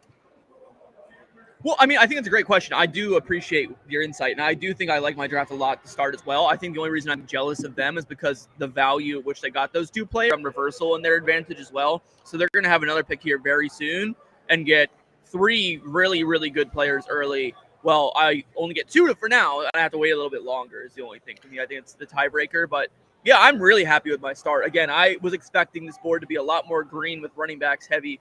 I think there's a total of, 3, 4, 5, 6. There's only 6 backs off the board at the 209. That's pretty insane to me. I thought it was going to be at least 12 at this point, honestly, with the scoring settings. But it seems like my league mates don't really mind. The guy who went Jefferson Lamb is kind of nuts to me. Bowers Kittle makes a little bit of sense, I think, with the tight end premium. But Kittle is a little rich at the 204 for my blood, I think. But I'm very happy with my start. I'm surprised I'm the only one who's gone running back outside of the nice lady at pick 12. I forget her name, but she's really cool. I just met her for the first time. Now, running back go ahead, Jimmy. So let's say a running back falls you like Alvin Kamara at your 3rd round pick. Would you go running back? Absolutely. I think with this format, it's all flexes. It's all flexes and then the super flexes. So I'm always going to get my quarterbacks at some point. But outside of that, I think I'm just going to hammer running backs. Honestly, maybe the occasional really good value at wide receiver or tight end or something with the tight end premium scoring. But there goes JT. But with the scoring format, the slogan of the year is volume is king, I believe. So listen, I want the carries, I want the workhorse backs, and I think I'm just going to keep hammering the value on them if they keep following me. I could not believe Henry was available at the 208 for me right there. I had no idea he was going to make it that far. I thought he was definitely going to be digging deeper this round. Even that Jonathan Taylor pick, I have Jonathan Taylor in my top 10. Value. So. Ridiculous value. I will say too, I know it was on the little show doc. I want to talk to you guys about not Brian Thomas. Why am I blanking? Travis Hunter. I want to talk to you about Travis Hunter real quick. I'm very fascinated about his value in this draft. I'm considering maybe going that cheeky pick for him in round 3, but I think it might be too early. I think I might try to wait for round 4. But if he plays any defense at all, he's going to be stupid good in this format. It's just a matter if he does. I'm curious to see where he goes. Like I said, I might wait for round 4. Even if there's really good value there at running back or something, I might take one of those. But, man, I'm thinking about it. I'm just saying I'm thinking about it. I haven't heard any of my league mates talk about it yet. But in the projected projections on Sleeper, they had him ranked as their number 7 overall player in total projections for this season, including his defensive stats in this scoring format. What do you guys value him at here? I think he probably should be going in the 3rd round, honestly. But where would you guys be comfortable taking him? I have him around 35 to 40 range. Yeah, that's probably the end of the 3rd, kind of middle of the 4th kind of area. Yeah, absolutely. There's there's enough. He's super interesting. There's enough tiers of wide receiver, that tier, maybe top 2 tiers of wide receivers are gone.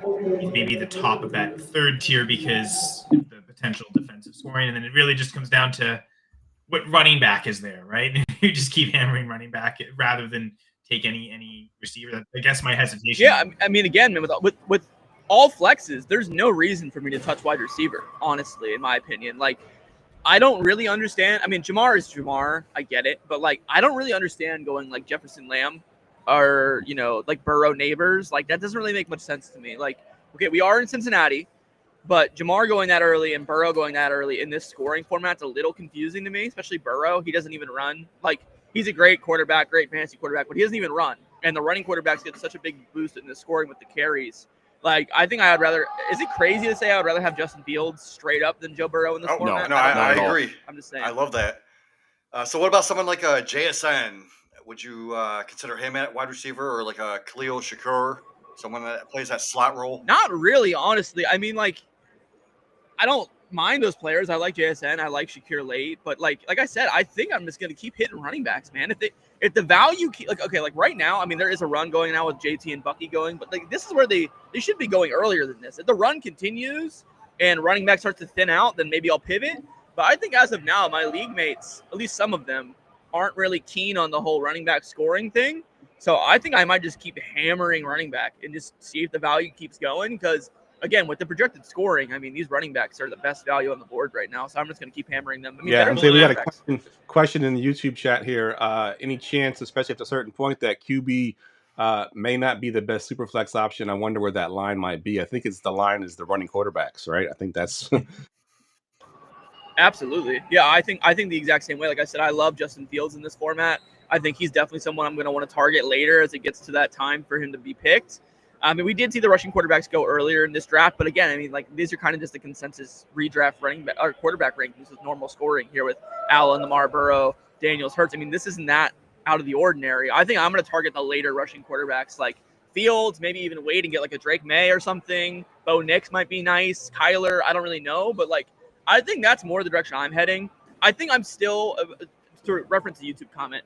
I think I'm still going to try to get quarterbacks just because they're more consistent and they get injured less than the running backs. But I mean, you definitely could argue not getting a quarterback in this format and just hammering running backs. But I do think there is a line, though, once you get to like maybe like, I don't know, round 7 or 6, and the running back quality starts to thin out and you're like looking at high priority backups or something like that, and then starting quarterbacks are available, then I think you want to go quarterback. But until then, I mean, as long as we're drafting starters here, like I'm hitting them. So if you had an option between Pacheco and Dak Prescott, who would you go with? I'd go with Pacheco pretty easily, honestly. I think that, I mean, his injury last year concerns me.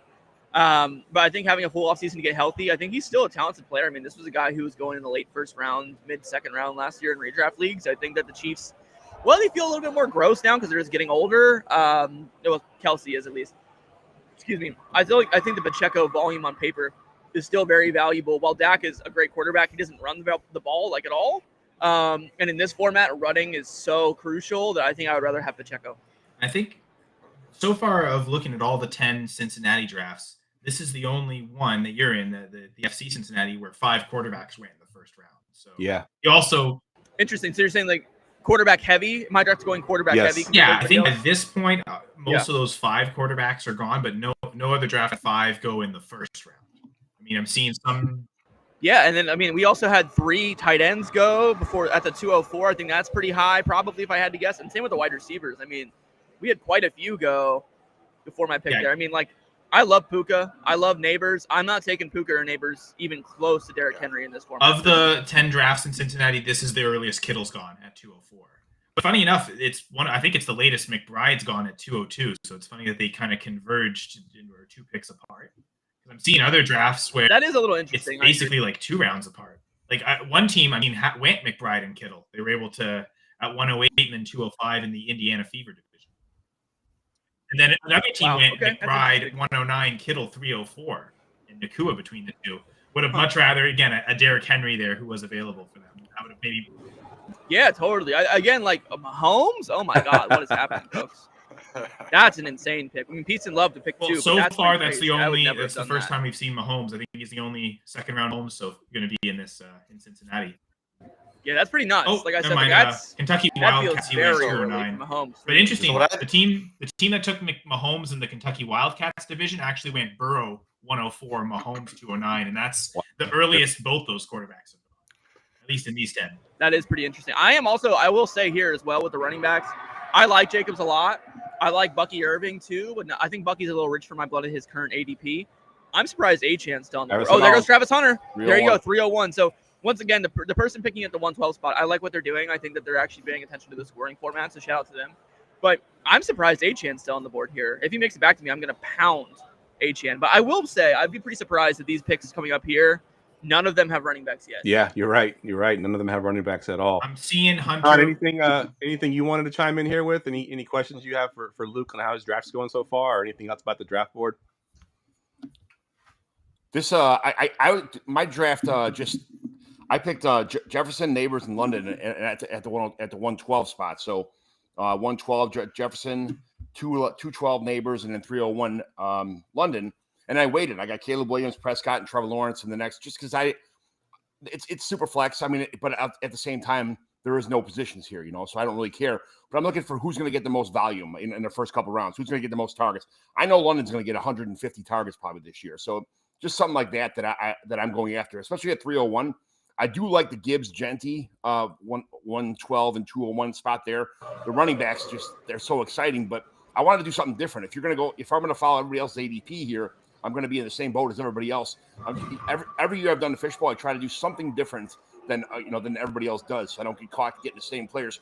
You're not going to win if you just keep picking the same ADP as everybody else does. You got to go outside the box a little bit. That's the biggest thing for a fishbowl, I believe. Absolutely. And John, are you drafting on MFL?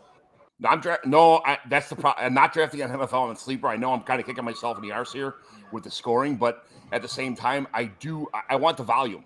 I want guys who are going to get 100,000 targets. I understand the targets don't count on, but it's 2.5 points per reception on Sleeper too. So I mean, 2.5 points times 115 catches by some of these receivers. I'll take that. That'll make up for the targets that I'm missing. Absolutely. Sorry to interrupt. I am pretty surprised here though that Kyron again, no Achane still. Yeah. That's very someone mentioned that in the chat actually, that Achane is still not being taken yet, which is crazy. Yeah. I agree. Hey, I think my time's up, fellas. Our next guest is sitting right across from me, so I'm going to pass the torch. Thank you guys so much for having me. This event's been incredible. Please donate to FantasyCares. You guys are watching out there. Thank you guys so much for your time. I appreciate it. I'm going to get back to this draft and hopefully have a running back fall in my lap. All right, good luck. Good luck. Thank you so much. Thank you, guys. All right, and it looks like our next guest is going to be jumping on here in just a second. So in the meantime, Kyle, I know you're jumping around to the different draft boards. Anything you're seeing that's really surprising? Well, can we pull up the Indianapolis Colts draft real quick? Yep, I can do that. Talk with them later, but I guess I mentioned it, but I just want everyone to see it with their own eyes and see that's the one exception. It's been 90% Bijan and Chase at 101, and then right here, that red right off the bat, Josh Allen at 101. What does everyone think of that? Justin Taylor is my co-host on the Dynasty Evaluation Show, and he did the same thing I did. Justin Jefferson, CeeDee Lamb, and Travis Hunter at 301. So he must not that he listens to me. He's way smarter than I am, but he's in the sleeper also, drafting these wide receivers. And to pass up that wide receiver when there's still decent tight ends out there. We were talking earlier about George Kittle possibly being the leader in receptions for Fishbowl this year because of the available opportunity. But man, that's a pretty good start with those three good receivers. And Absolutely. We will get JT on later, so you can address it and ask those questions to him directly. But I'm gonna fry him on here. Yes. let me introduce our guest that we got in here, Justin. And I'm not going to try to pronounce your last name because I butcher it every time. But you were in the Kentucky Wildcats division, and you're drafting from the you're from the 108, right? Oh, actually, you're in the Fever. I'm sorry, you're in the Fever division. Yeah, I'm in the Indiana Fever. Let me get there. We go. Although hindsight's 2020, I kind of wish I was in the Pacers division with the Pacers in the finals tonight. But hey, I went with the logo. It's like the logo of Scott Fishbowl this year, I think, with the Fever, the FantasyCares logo. So, it's going good. I think in our little area, our division's drafting the slowest. I think there were people already in their second round when we were pick 4. Well, it's not anymore. You know that the Cincinnati Bearcats is now the slowest because they are still in the second round. Good. So you no worries at all. Good. So you are actually on the clock right now. I don't know if you're able to pick. Oh, good. So here, I mean, my first 2 picks, McBride and Kittle so far. I leaned into that tight end. That's a premium great start. position. And, you know, in the second round, I had a really big conversation with, you know, myself. Do I do it? Do I take the third tight end off the draft board? Really lean into it. But now I have a strategy going in for the rest of the draft, and I think the next 8 picks, I'm going to pick the same position because it's positionless. We don't have to draft, you know, a specific amount of tight end or running backs, and wide receivers, and quarterbacks, and you don't even need to draft a quarterback this year. It's with the 2 super flex positions, and that's it. No actual dedicated quarterback spot. You don't have to get a quarterback. So who are you thinking about going here in the third round here? You have some. So I'm looking at. So I did my own little projections. I downloaded probably 5 or 6 different projections for the year. Added the Scott Fishbowl scoring to it. Right now, on top of the board right now is Josh Jacobs. Probably not going to go Josh Jacobs. I don't trust the Packers. I don't. So know would you consider like an Alvin Kamara? You know, maybe he's the second person on the board right now, which is a consideration. Again, I don't know if I trust the Saints. Who's actually their quarterback? Is it Daniel Shuck? Is it going to be Spencer Rattler? I guess Alvin Kamara is the consistent. What? Yeah, this is Jeff. Where's the camera? What's up? All right, I'm going back to work. Good to see you Thanks guys. for checking in. Hope it's all going well. We had a discussion earlier about Justin Fields possibly being a good pick here in the third round, one of the best quarterbacks to take early. That was one of the questions we had about how important is Justin Fields going to be in this format. Has that been a consideration at all for anybody there? I haven't heard Justin Fields' name come up too much other than you drafted Justin Fields at 107 2 years ago. That was a dig at me. You know, I'm a big Justin Fields fan. I would not be surprised to see him on my roster in rounds 11 or 12 if he makes it that far. Honestly, really the quarterbacks that I'm looking at are, you know, guys that get 400, 500 yards a game or ones that get rushing touchdowns. And I mean, Fields fits one of those narratives. So the rushing touchdowns is a big aspect, especially the rushing attempts at half a point.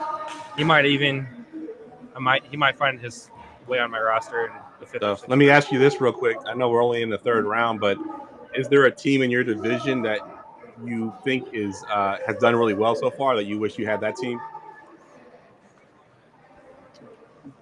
You know, we saw it to turn.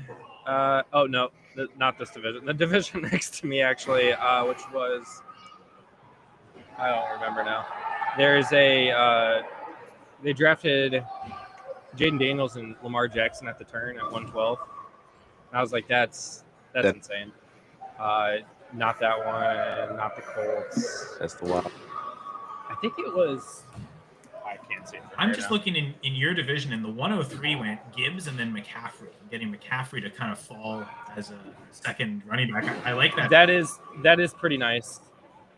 So there it is right there. We got Daniels going 112, Lamar Jackson the 201, and then he got Drake. Yeah. Drake. I didn't see the Drake London pick. I'm not a. That might be fine. So in my division, I hate to say it, but like 109 is looking pretty sneaky, especially since it's right after me and right before me. So like I could have drafted both those players, CeeDee Lamb and Puka Nacua. Just drafted Breece Hall, it looks like. So that is looking good. That is, yeah. That's. I'm really trying to debate on who I'm picking. Do you want to make your pick live on air? You want to take a minute? I mean, I can.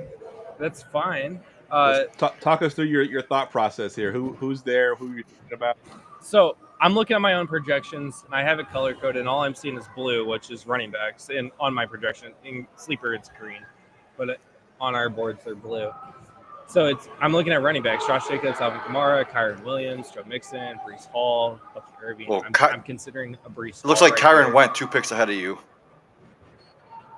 Oh, I didn't have him checked off. Good call. Good check. So that would have been. If I was on the clock here, honestly, I have Kamara in my top 10 overall. So that would be my pick. Yeah. You know, I could also lean into it and just Drafting every Yeah, there you tight go. end. Just go. Who would it be? Would it be Just would it only be go tight Hawkinson ends. at this point? Travis Kelce, Njoku, Hawkinson, Laporta, Andrews. I mean, there are good tight ends on the board. It's just I think I could get them next round. Yeah, I think Kelsey is going to fall. But Well, it's Kelsey's again definitely we've gonna seen, yeah. Right now, there's one draft that's in the 4th round, and so far there's only these 3 tight ends that have gone in your draft, and then Laporta in one league has been selected. Well, I mean, Cincinnati is one of the ones that are setting the ADP. So maybe I'll just set the ADP on the tight end position and just draft them all in the first 4 rounds. there you go. Everybody's like, "Oh my God, we got to go tight end early." I don't want to throw a stick in the spokes of your guys' production here, but where do you got Chicago going? Because I think all these early tight ends are going to be going off the board, and then people are going to switch to receiver, running back, and quarterback. Chicago is probably the second option on the Titans. Where do you guys have him going? Where's the ADP for Chicago and you guys drafts? Yeah, I'm pulling up an ADP right now. But if y'all want to chime in on that, Carl or Jamie, or even just if you want to, because he finished so strong last year, and I just think he's a steal later in the draft. He's going like round 12, round 13. A lot of the ADPs I've seen so far, and I think that's kind of a steal for this format. Yeah, I would put Especially Chig around. Go ahead, Jamie. Like right around that, like Brenton Strange, Tucker Kraft, Hunter Henry types. So like 20th overall tight end. So you got time. Yeah, you got time, definitely. I think I put Chig and Tucker Kraft are probably in the same tier for me as far as that goes.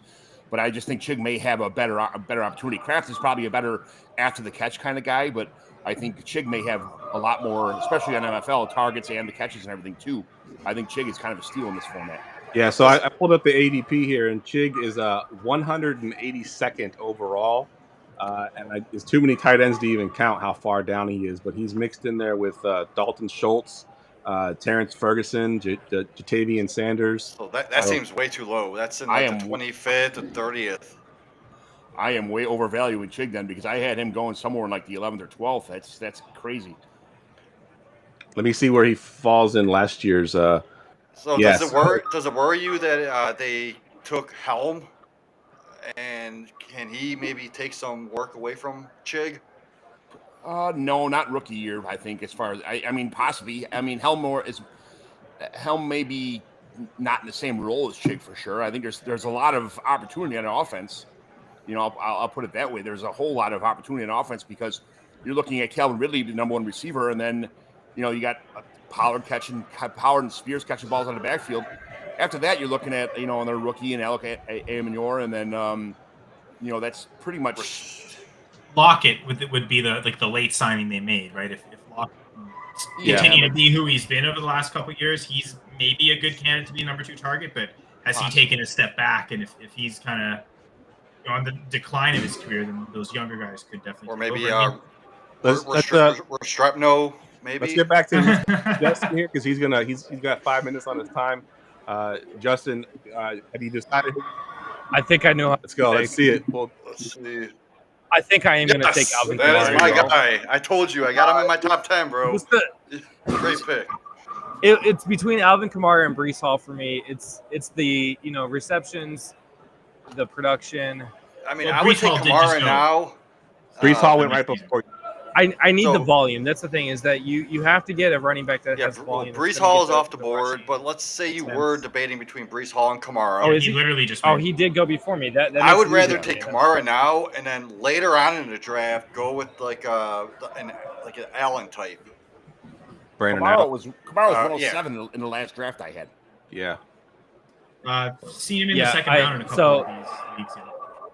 I'm definitely going to go Great Kamara pick. here, and then I'm going to probably go wide receivers and just for the rest of the draft. And then Justin Fields somewhere. Love it. There. I love it. Great picks there. As high as 211. He went 211 in the the Indianapolis Colts division. But just real quick, going back to the Chig conversation, I pulled up my my comparison chart.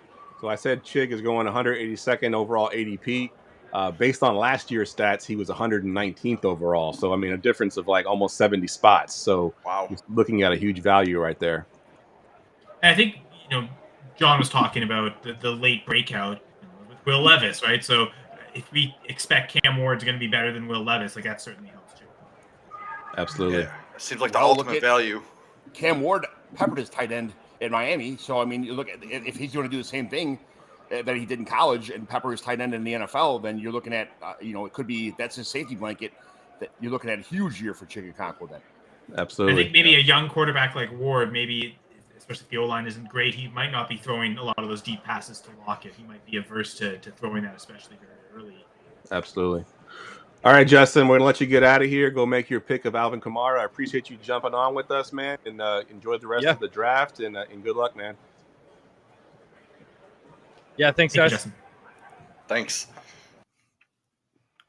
All right, I'll take a minute real quick to once again mention that we are matching every donation up to $1,000 today. FantasyCares.org/GF2 is the link. We got a QR code on screen. I actually got 2 QR codes on screen, so scan either one of them. It takes you to the same place, but please, if you can donate, that'll be a big help for us. And our next guest is on the show now, and we have I lost my sheet here. It's Dave, right? Yeah, it's Dave from Dynasty Dorks. Because we're not in the same order on the sheet anyway, so it doesn't matter. Dave, hey, Dave, my man. He is drafting in the Colts division from the 110 spot. What's up, Dave? Oh, I think you're on mute. You gotta hit the mute button. So me and Dave Hellman went to the actual combine together this year. Great guy. Knows his stuff. Everywhere we went, Dave was on top. It showed me how to interview the players, how to put my camera up, how to actually ask questions in each situation. Dave at Dynasty Dorks does trade calculator stuff. Absolutely fantastic. I had him on my show a couple times.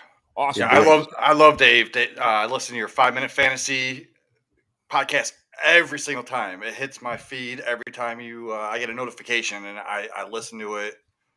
Love you, Dave. You're on mute, Dave. Still at you on mute for some reason. The mic might be muted, like the actual mic itself. There might be a mute button. No, Not yet. Is JT around? He'll show you how to hit it, but there's an actual mute button. No, we can't hear you. Touch the actual physical microphone. Yeah, the actual microphone. There'll be a mic. There we go. We got it. Yes. All right. Sorry, I was muted on the screen. Gotcha. Well, Dave, thanks for joining us. Yeah, Cincinnati is awesome. I posted a bunch of pictures and videos.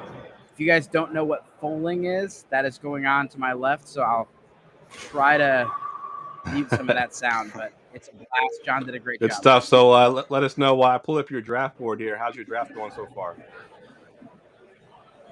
Can you hear me? So I missed the how's last your part of draft that. going so far? So far, so good. I wanted to get one of the quarterbacks. I feel like it is still super flex, and you're going to have a range of guys scoring 35 points, 40 points, and some quarterbacks scoring 15. I ended up going bully. I got the Burrow and Jaden Daniels, LSU. I wanted to get one of them, and I ended up going both, and now I just fill the rest of my squad out. You can see a lot of running backs, and I'm a little worried about that, but I like Dave, how pissed off was the whole field when you took Burrow in the first round and you sniped everybody else that's an actual Bengals fan in Cincinnati? Dude, I wanted McBride, and so that made me pivot. So let me ask you, because everybody's kind of leaning towards the running quarterbacks, and of course you didn't know when you took Burrow that you were going to get Jaden McDaniels on the backside there. So what were you thinking about taking Burrow over one of the running quarterbacks? Yeah, I mean, I definitely got a couple looks at that. Like they thought maybe I was a Bengals homer or something. I just thought, again, I want to get one of those top quarterbacks, 6-point passing in this year. And so volume is king. Burrow is going to throw the ball 600, maybe 700 times. And he's got a great set of weapons. So I'm looking for a lot of touchdowns, a lot of yards. And I think, I want to go a little contrarian instead of going with, a running back that has such volatility. Yeah, absolutely. So you went Nico Collins there in the third round. Any thought on taking one of the running backs like Breece Hall, or was he on your board thinking about him? Yeah, Breece Hall was definitely on the thought process. And going into this draft, I definitely thought there was potential of getting a value in like a James Conner, Alvin Kamara. Ain't happening.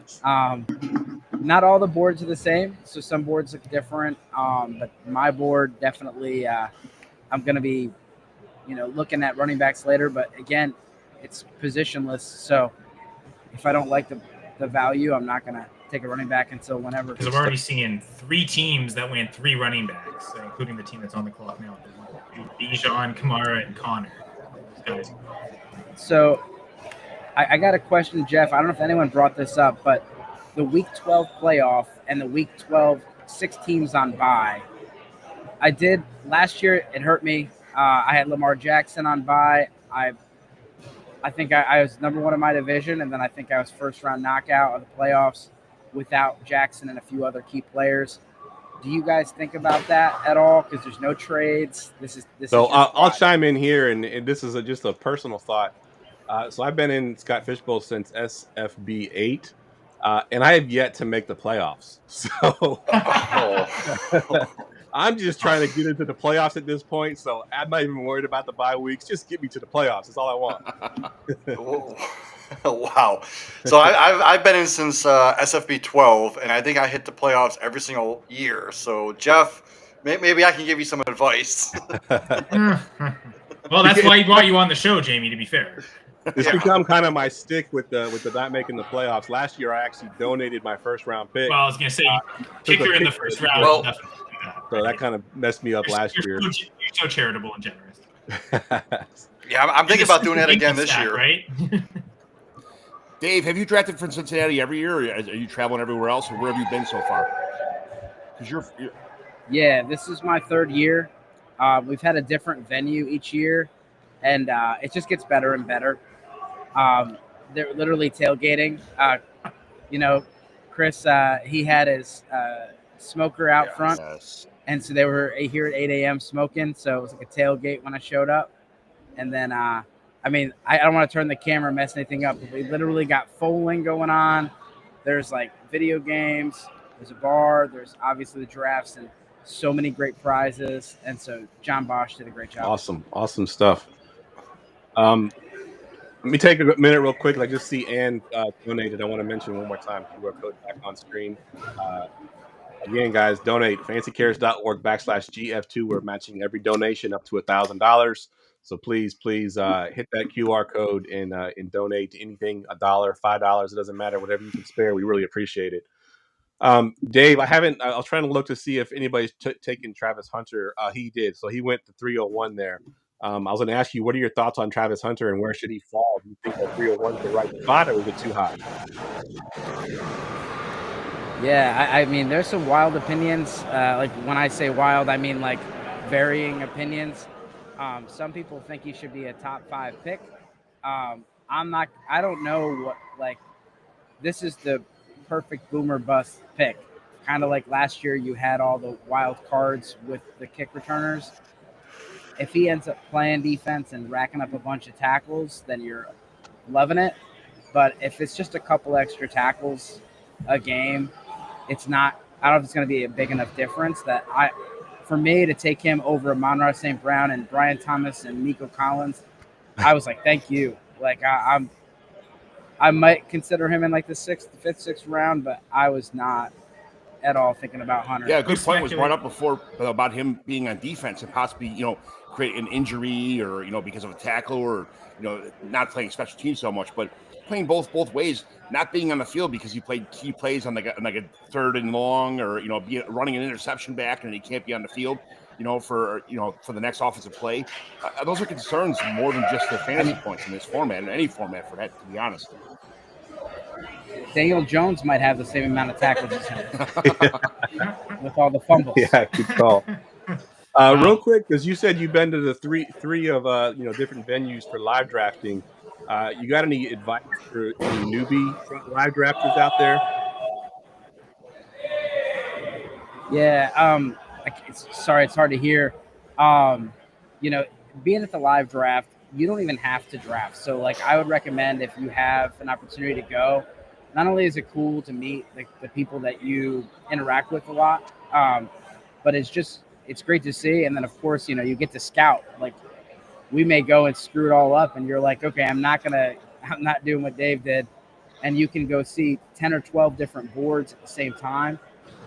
So there's definitely some strategy to it, but just overall, if you interact and have fun in the fantasy community on X, this is so much better.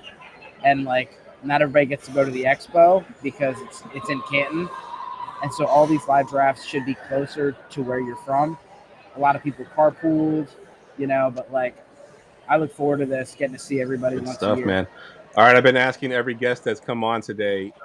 Give me a sleeper pick. Give me somebody that you're hoping to get late. I don't know how late it's going to be, but like, I really think that the San Francisco situation, it's easy to point to George Kittle, but like, Ayuk's banged up. I'm not a big Pearsall guy. I think Juwan Jennings is a really good pick in this format, and he's a guy that I'm looking for late. Apparently, someone loves the pick. They love the Juwan Jennings idea. I was not fast enough to mute that. I have no idea what that was. Someone made a good pick. Yeah. Maybe it's a foaling thing. Well, I'm thinking they really like your Juwan Jennings idea. That's what that was about. They were hyped up your Juwan Jennings pick. Nailed it. All right, man. We'll let you get out of here. Thanks once again for jumping on today. Enjoy the rest of the draft and good luck with the rest of your draft. All right, thanks a lot, guys. You guys have a good one. Geoff, can you pull up the Kentucky Wildcats division? Kentucky Wildcats. And actually, I think Mike Check's getting ready to jump on, and I think he is actually in that division. So. Oh, nice. Perfect. Well, there you go. That sets it up because you were just talking about Travis Hunter, and I was curious, like, what is the earliest he's gone? And so far, I think of the 10 Cincinnati divisions, I think the 301. Well, in this one, he went 205. Oh, shit. I didn't see that. Okay. Cool. So I think that, so that's why I asked Geoff to pull up this Wildcats division. I thought that could be a good starting point while we're waiting for J-Mike, just seeing. I mean, I guess that way I'm right after J-Mike's pick at 204. So, like, what range he's going in, having Amon-Ra go immediately after Hunter, Nico Collins a little later. Like, at what point does he match into the wide receivers? I think I mentioned earlier, I think I'd go with maybe the third tier of receiver, but that's not including these guys. But talking of tiers, we have a tier 1 guest here with J-Mike Check. Yes, glad you're able to join us, J-Mike. We need a hootenanny pick. Come on, talk about it. I'm excited to be with you guys. We're having a lot of fun here in Cincinnati. Drafts are popping off. I just skipped over someone on my third-round pick. I'm a little salty about it already, but it's good to see y'all. Good to be with y'all. Thank you. Absolutely, man. Glad to have you on. And it's funny because we see things on Twitter all the time, and we don't really talk in person. And in my head, when I think of you, you're always J-Mike Check. Like, I don't even think of your, like, when I'm introducing you or talking to, it's always J-Mike Check. That's how I call you. Your Twitter name has become your name, essentially.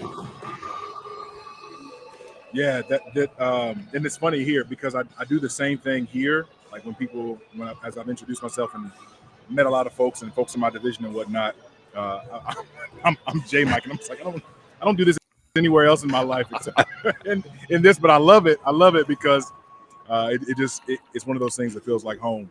It just feels like you're around folks that want to have a good time, want to enjoy themselves, and lean into the fun of the space. And that's so. A cool thing to be a you part mentioned you regretted your third-round pick, which was Breece Hall.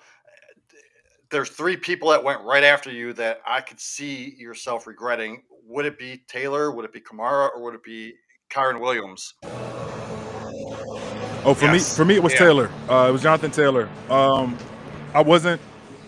I mean, we were coming back from so John Bosch. Funny story. I don't know if you all heard or not. John Bosch basically came to us at the end of our second round. Was like, all right, when y'all get to the end of the second round, everybody's got to go play foaling.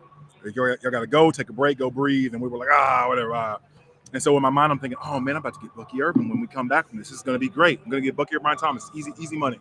And obviously, those were the 2 players that went right before after we took our little break. And so I was like, oh, Breece is still there. It's cool. Breece. Made the pick. And I was getting my stuff, as I told you guys, I was getting my stuff to be able to come over here. And the other person was putting Jonathan Taylor on the table. I said, wait, what?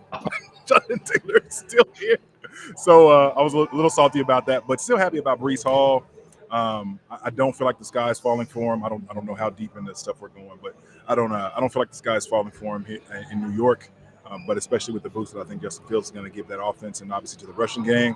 Feel good about his opportunity and what could be for a guy who has routinely received targets routinely been able to get the work, as opposed to, except for some of last year, obviously when Braylon Allen cut in some of that, but obviously Braylon didn't sustain the success that he had early on. So should still be good, and I feel good about my start with the. Hey, Mike, we were talking about Alvin Kamara being a bigger pick, like a first-round pick in some Scott Fishbowl drafts.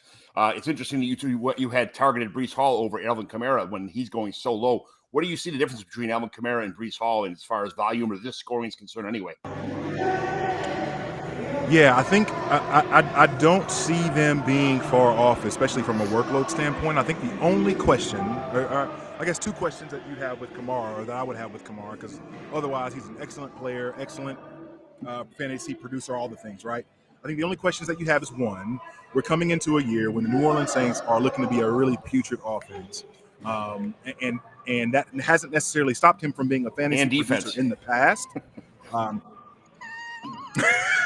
Yes, getting tackles after a Tyler Shuck interception, absolutely. But I think the other thing is, and I think that's far more fascinating, is, well, I guess it's a 2A and 2B. 2A being, okay, is Alvin Kamara at 29? Yep. I think 29 is what he is coming into the season, right? I guess going into the age 30 season.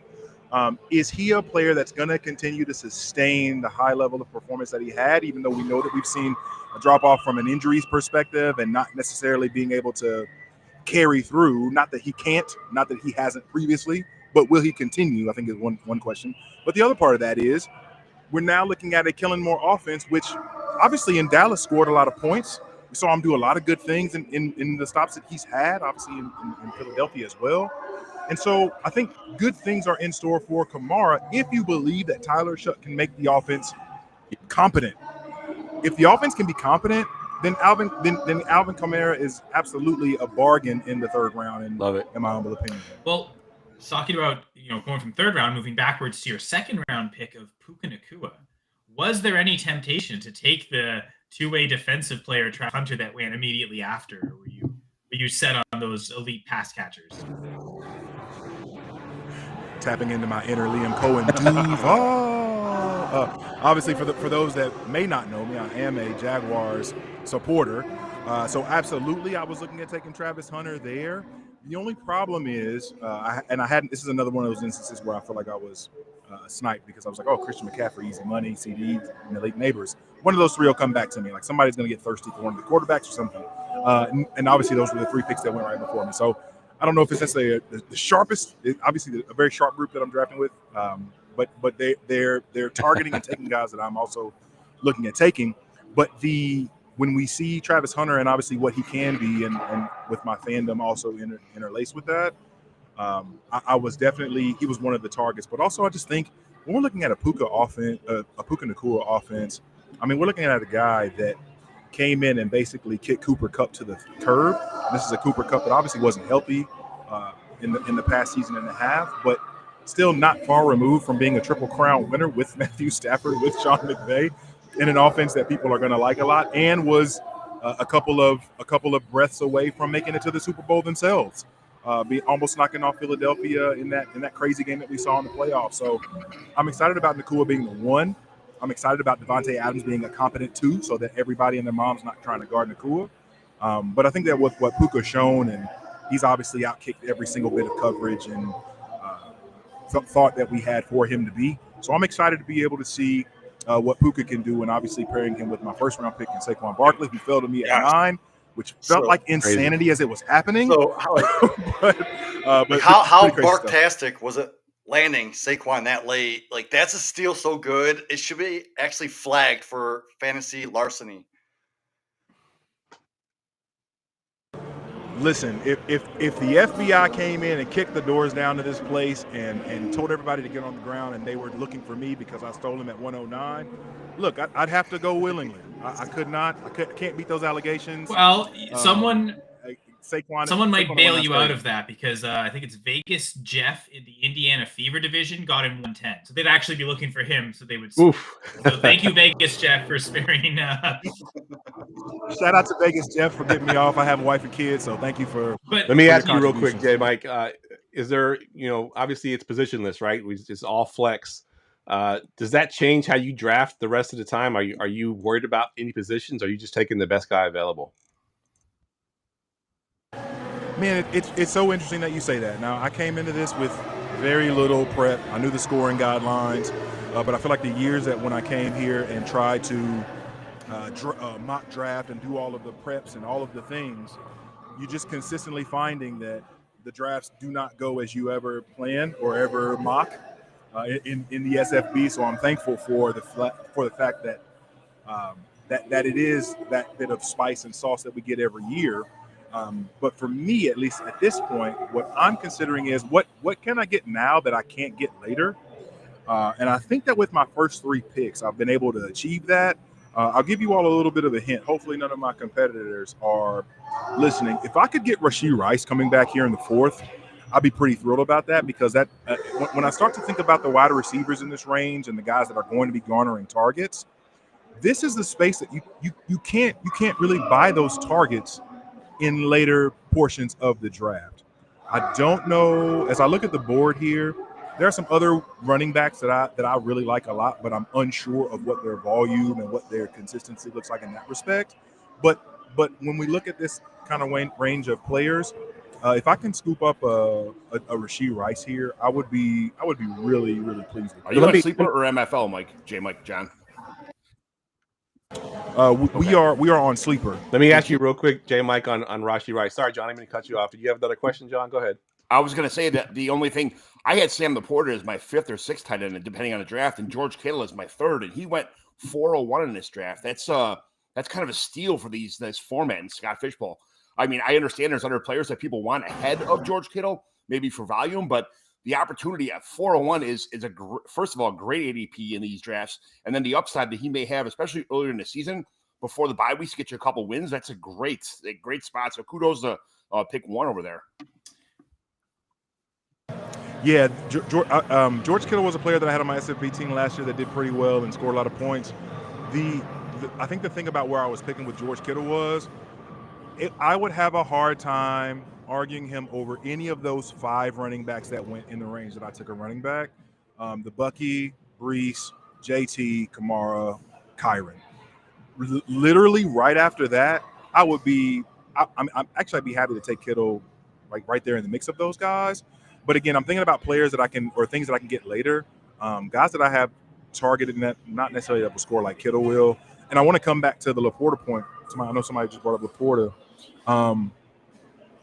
The question I think that becomes with Detroit is, obviously Ben Johnson goes out, right? We know that much. What does the pie now look like for fantasy contributors in Detroit? Everybody can't be a top 12 in their position in Detroit, right? Jameer can't be top 4, while Amon-Ra's top 7, while Jameson Williams is top 15, while Laporta is top 5. If the offense doesn't break every record and become the greatest show on turf, right? If that's the case, then you lose the bet when you don't take Laporta. But I think just the question becomes, if you make your bet on Laporta, basically what you're saying is, I'm betting on Laporta, but I have to fade somebody else also from that team. I can't also hold everybody else in esteem where their ADP is currently going. Does that make sense? Jameson Williams is like this year's Twitter darling, where everybody's got him as the newest best thing for everything that's ever going to happen to fantasy football. I just traded away Jameson Williams for Marion Hampton in a rookie draft that we had probably a couple weeks ago, and I'm like, you got to be kidding me. This is, I understand that Sam Laporta is, pushed down a little bit ADP wise because Jameson Williams, I want to say resurgence or just his blow up, but I think his value is so inflated right now. You have to get rid of him if you have him on your team. Well, I'm sorry. Go ahead.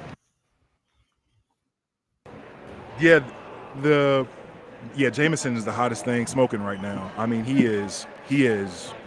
I feel like popping up all over the place, and even in the limited amount of online that I've been of late, he's been someone that pops up on every single podcast, obviously up in ADP, and I think a lot of people are really excited with what he was able to put down at the end of last season, which I get it, because even as a prospect, he was a player that was doing a whole lot of outstanding work before he got hurt there at the tail end of whatever that season was, because that was the same season. I think John Mechie got hurt and we found out he had cancer. And that same season, I think Jameson Williams also got hurt. So I think that was one of the Bryce Young seasons.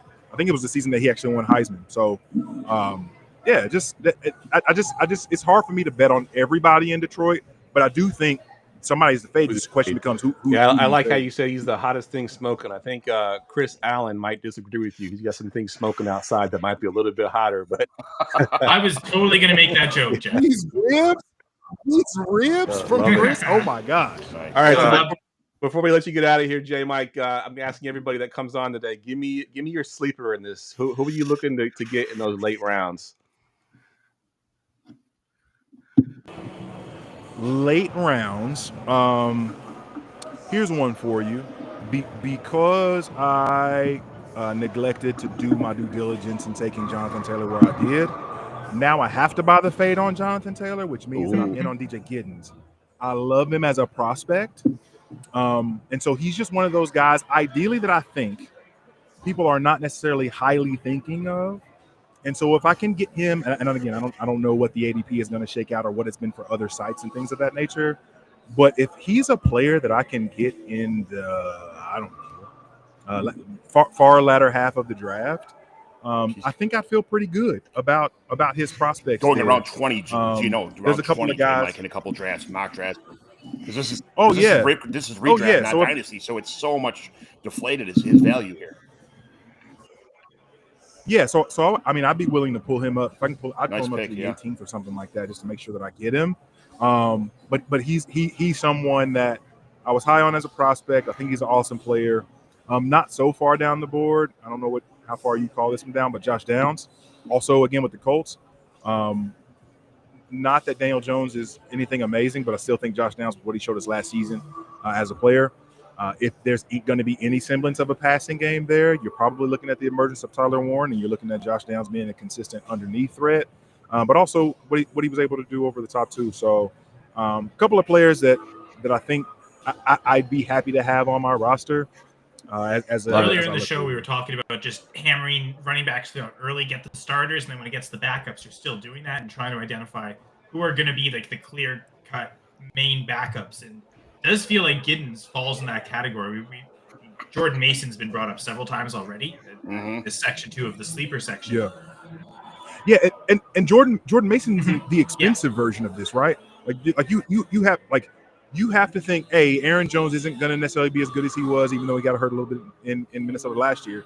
You have to think he's not going to be as good. And then you have to also turn around and bet on Jordan Mason eating into that. Now, obviously, them trading for him is a helpful thing, but when you get cheaper versions of that same archetype, when thinking through the Ray Davises of the world, yes, it's my Kentucky bias, I'm sure. I know it's showing through. But Ray Davis with the James Cook situation in Buffalo, obviously DJ Giddens, you think about the Trey Benson with James Conner, those guys are much cheaper on the board as opposed to whatever you're paying. What is it? Probably 9th round. What's the ADP on Jordan Mason? 9th round, 8th round, something like that, probably. Something of that nature is what I. So you mentioned Josh Downs. Is that because of the whole Daniel Jones maybe being a starter? How would you feel about him if Anthony Richardson was a starter? Because we know Daniel Jones, he targeted Wendell Robinson, 14 times a game. So we know Josh Downs is a better receiver than Wandale. So is that the reason you're going after Josh Downs? Yeah, if Anthony Richardson is the starter, then I may as well just turn around and kick myself in the shins because I don't want any part of that. It would. And, oh my gosh, how gross is this to say? Why are you guys doing this to me right now? This is making the bet that Daniel Jones is the starter. It feels bad to say, but also Josh Downs. I think he's an incredible player. I think that, especially with what he was able to show in the Joe Flacco time, is Joe Flacco like a wide receiver 2 kingmaker? Is that basically what he's become at this point? Taking secondary fantasy targets and making them fantasy viable at his stops. Obviously, what he was able to do with Njoku a couple seasons ago, and obviously Josh Downs last year. It's funny how that works, but if Anthony Richardson was playing, then I might as well light that on fire, Viking funeral style. That's a Notre Dame homer. I'm hoping Riley Leonard gets that starting job over Daniel Jones halfway through his season. Look, Riley Leonard can't throw either, but he's a heck of an athlete, right? He's a heck of an athlete, great spirit. Watched a lot of Notre Dame games last year, won a ton. Riley Leonard's awesome. And throwing the ball is like his probably 7th best skill. But it's okay. It's okay. He gets things done. Good stuff. All right, man. I'm going to let you get out of here. Thank you again for jumping on, man. You've been great. I want you, make sure you enjoy the rest of the draft, man. But thanks for coming on. Hey, thank you guys for having me. Good stuff. Good to see y'all. Be well. You Good too. luck. See you, J-Mike. All right. I want to mention once more, we are matching every donation while the show is going on. FantasyCares.org/GF2, or you can hit that QR code to donate. We're going to match them all the way up to $1,000. I do want to apologize, but I did double book myself today, so I'm going to be stepping out here, and Kyle's going to take over. For some reason, I decided to make my home league rookie draft, which is live immediately after this. So, and I'm the one hosting it, so I have to be there for it. But I want to thank everybody who's come on already. We still have JT, one more guest to come on. John, thanks for jumping on. Jamie, Kyle, thanks for coming on. Everybody in the chat, it's been great. It's been a lot of fun. This, I think, was very successful. We've got some donations pouring in there, so please keep doing that. And you're in good hands with Kyle. He knows what he's doing, so he's going to take over here for the rest of the show. Wow, and John and Jamie too. Those guys are great too. But yeah, appreciate Geoff. Appreciate for the invite for this. Love hosting this. I helped host this last year, and glad to could host alongside you this year. I got 4 rookie drafts next Sunday. I got Pat Fitzmaurice, Nick Scripp, and all the guys from the area. Like I got 4 all at the same time. Going on in one of the local bars by my house. So I can't wait till that's awesome. That's awesome. All right, guys, enjoy the rest of the show. Thanks for having me. Yeah, good luck with your rookie draft. Thank you. So before we get our next guest on, you guys were talking about Jameson Williams, and you got him straight up for Hampton? Yes, I did. That is insane. So you're saying I can sell Jameson Williams right now for the 102 in a rookie draft? That's what I in most of my rookie drafts where I had like a 102, 103, if Hampton was there, that's what I took. So yes. I'm not saying you can get that for him. I'm saying that's what I got for him. I had said somebody had that draft, I believe. Somebody had offered me a bunch of stuff for Jameson Williams because the echo chamber of Twitter kept saying that he's the next best thing since sliced bread, and you have to go get him right now. He sent me like 5 or 6 or 7 offers, and I got Amarian Hampton for him, like straight up. That's insane because, like in my eyes, in Dynasty, Jameson Williams, he's on his last year of his contract, right? No, they signed his 5th-year option. Oh, they did. Okay, yes. So but still, he's more of like that best ball type player. Like you can't really trust him in your lineup week to week. But he's a gimmick guy too. He does a lot of end arounds and toss, like bubble screen stuff like that. Things he's part of the offense a lot more than just being a wide deep threat. So and I'm not saying he runs the ball. He's not going to get 100 carries this year either. But he does. Gadget players that you're looking at an extra 30 or 40, 30 catches. 30 touches per year, whether it be handoffs or whether it be he is a player that's dynamic. An end-around player when the entire zone scheme is blocking down, he's got the field to himself on the outside with a wide receiver blocking on the opposite side of the field for him. If they could fake the safeties out and he's got running room to get to the outside, and he's a very explosive player that can make anything happen on any touch they have. So, I don't have to sell him anymore because I've already sold him. I don't have to sell his expertise but his football talent. But I was all in on Jameson Williams, when my rookie drafts a couple years ago. And man, when he got hurt, he was coming to the NFL. He sat the first year out where he tore his ACL, I believe, in the championship game. And then he started getting the suspensions and stuff. I'm like, this guy's a knucklehead, And a couple of leagues I couldn't even get rid of him for stuff. I just kept him.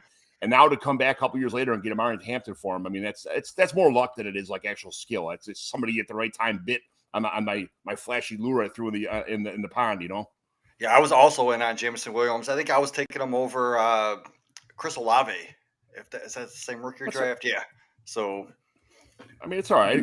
There's a lot of players that I love Jameson Williams, the talent itself. And when you evaluate these players and these rookie, I did up player profiles for every rookie draft, every rookie player coming out the top. I think me and JT did the top like 40 players, going through all of their strengths, their weaknesses, things like that. Just stuff we saw like a tape. Me and JT are a lot more tape guys than we are actual, the analytics, numbers. And just watching these players and going over the highlights and, sitting and drinking beers at 3 a.m. together, because me and JT never go to sleep. We're both like vampires. But watching these players and their talents they have and what they're bringing to the NFL, you can't talent is not replaceable. Somebody who gets like Xavier Restrepo, a guy like that who's got 100,000 targets in college, that's not going to translate to the NFL. The analytics there is going to be totally off. Especially his draft capital killed. He didn't even get drafted, right? He was a UDFA. So That's things like that are actually going to kill him. But man, what a talent he wasn't in. Look at like guys like Nick Nash. Nick Nash was like the trifecta, the touchdowns, receptions, and everything. And look what he didn't get drafted either. He's an undrafted free agent in the NFL.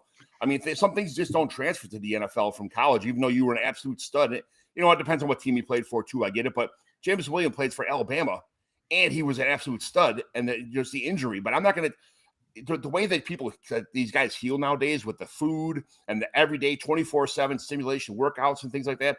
I know the talent of Jameson Williams. I'm just glad I kept him and I drafted him where I did. And I was able to pay out where now I had a bunch of receivers. I needed running backs, and to get that go through was great for me. So, John, I love seeing you face to face. I'm always on the other side. I know. I love it. Thank you. So, I do have one question for you. Are you buying the hype on Jimmy Horn taking over that Adam Thielen spot? Because in my eyes, it's like, so you have Jimmy Horn, you have Bryce Young. They're going to be in that huddle. They're the only wide receiver quarterback duo in the history that are going to need like a step stool to get up into that. What's your thought on Jimmy Horn? I am not. When JT comes on here, he's a Colorado guy. He loves Jimmy Horn, you know that. So it's he's good, but I don't think so. I think Ted McMillan's going to just absolutely kill this offense with the targets. They have no choice but to do that. Chuba Hubbard is a proven running back as far as that goes. Trevor Etienne, we don't really know what's going to happen there, but Jalen Coker really flashed last year, and I think he may be the second option here. I want Jatavian Sanders to take a big step this year. I mean, he already did some good things last year too, but I think he's going to be the beneficiary way before Jimmy Horn ever is. Well, it's funny you mentioned McMillan because that was going back to the start of this conversation, the Jameson Williams for Amari Hampton. I'd go even further down rookie drafts before I'd slot in Jameson Williams. Like, I would rather have Tedero McMillan over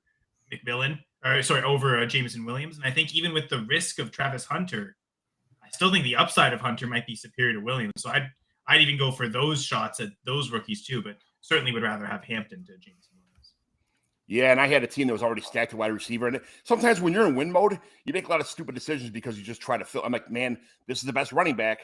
I know this guy's a better player, but my team's in win now right now, and I can have a better chance of winning with this player instead of the actual talent itself. So Ted was still on the board at my pick, but I traded for Hampton because I needed receivers.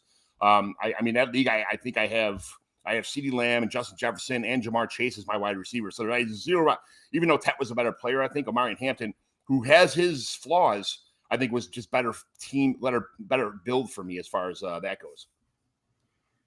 And we're just waiting for JT. And I also invited Jeremy Popolars.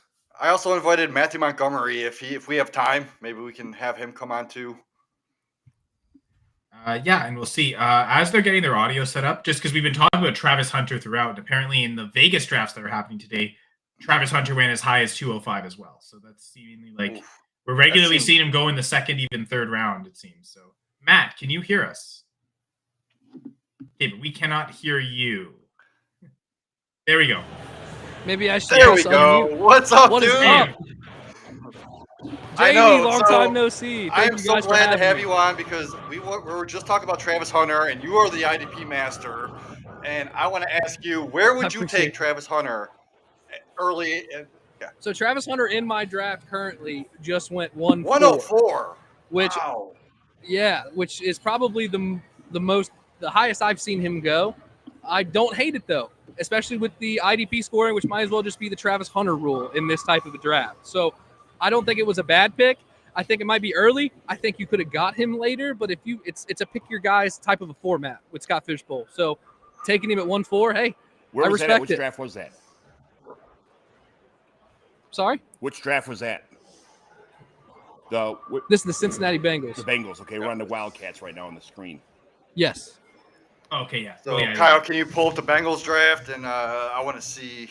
This is crazy. 104. So that's. So I wonder, are there multiple Bengals drafts? Because. So what? Besides that, while he's looking for those screens, what is has Justin Fields been drafted yet in your draft? In your draft? Not yet. He has not yet. Devontae Adams has gone though. So we're seeing some players that maybe people don't have high expectations for, whether it's due to age, situation, or whatever. So we're starting to get to that point in our draft. I'm in round 4, like I said. So we're starting to get all the sexy picks are gone, right? All the ones that everybody wants on every team, no matter the format. Those guys are kind of gone. So now we're starting to see some of the, who are you planting your flag on? So Hunter, 110 in this draft. Yeah, I missed that he went 110. I was looking at so.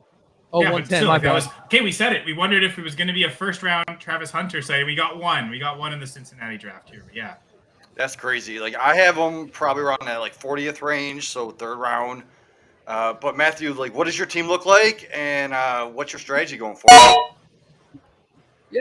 So anytime that I can get the number 1 quarterback in a format of Superflex at the 5th spot, I'm going to take him every time.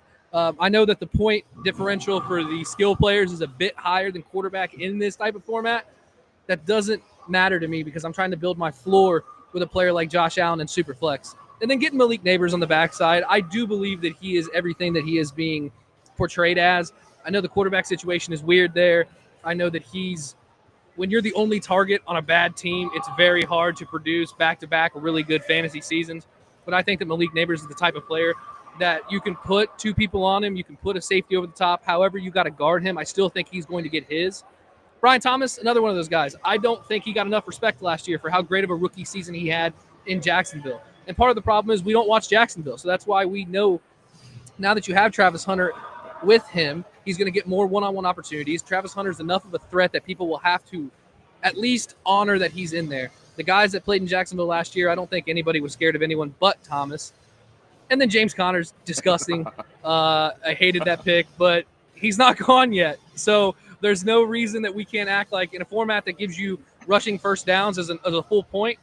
I feel like he's a good player for that. 2nd and short, 3rd and short. James Conner's a viable option in that offense. I don't care if he gets 3 yards. Get that first down. So now that you took James Conner, are you willing to maybe reach around for Benson just to have that security in that backfield?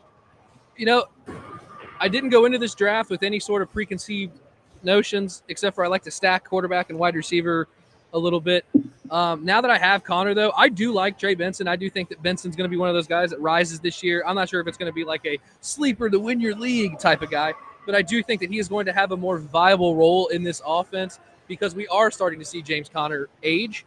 So maybe in the back part of this draft a little bit, I might go there, but I'm kind of like a vibe draft guy, especially when it's a format like this and you don't know who's going to win and there's thousands of people all here just kind of vibing and having fun.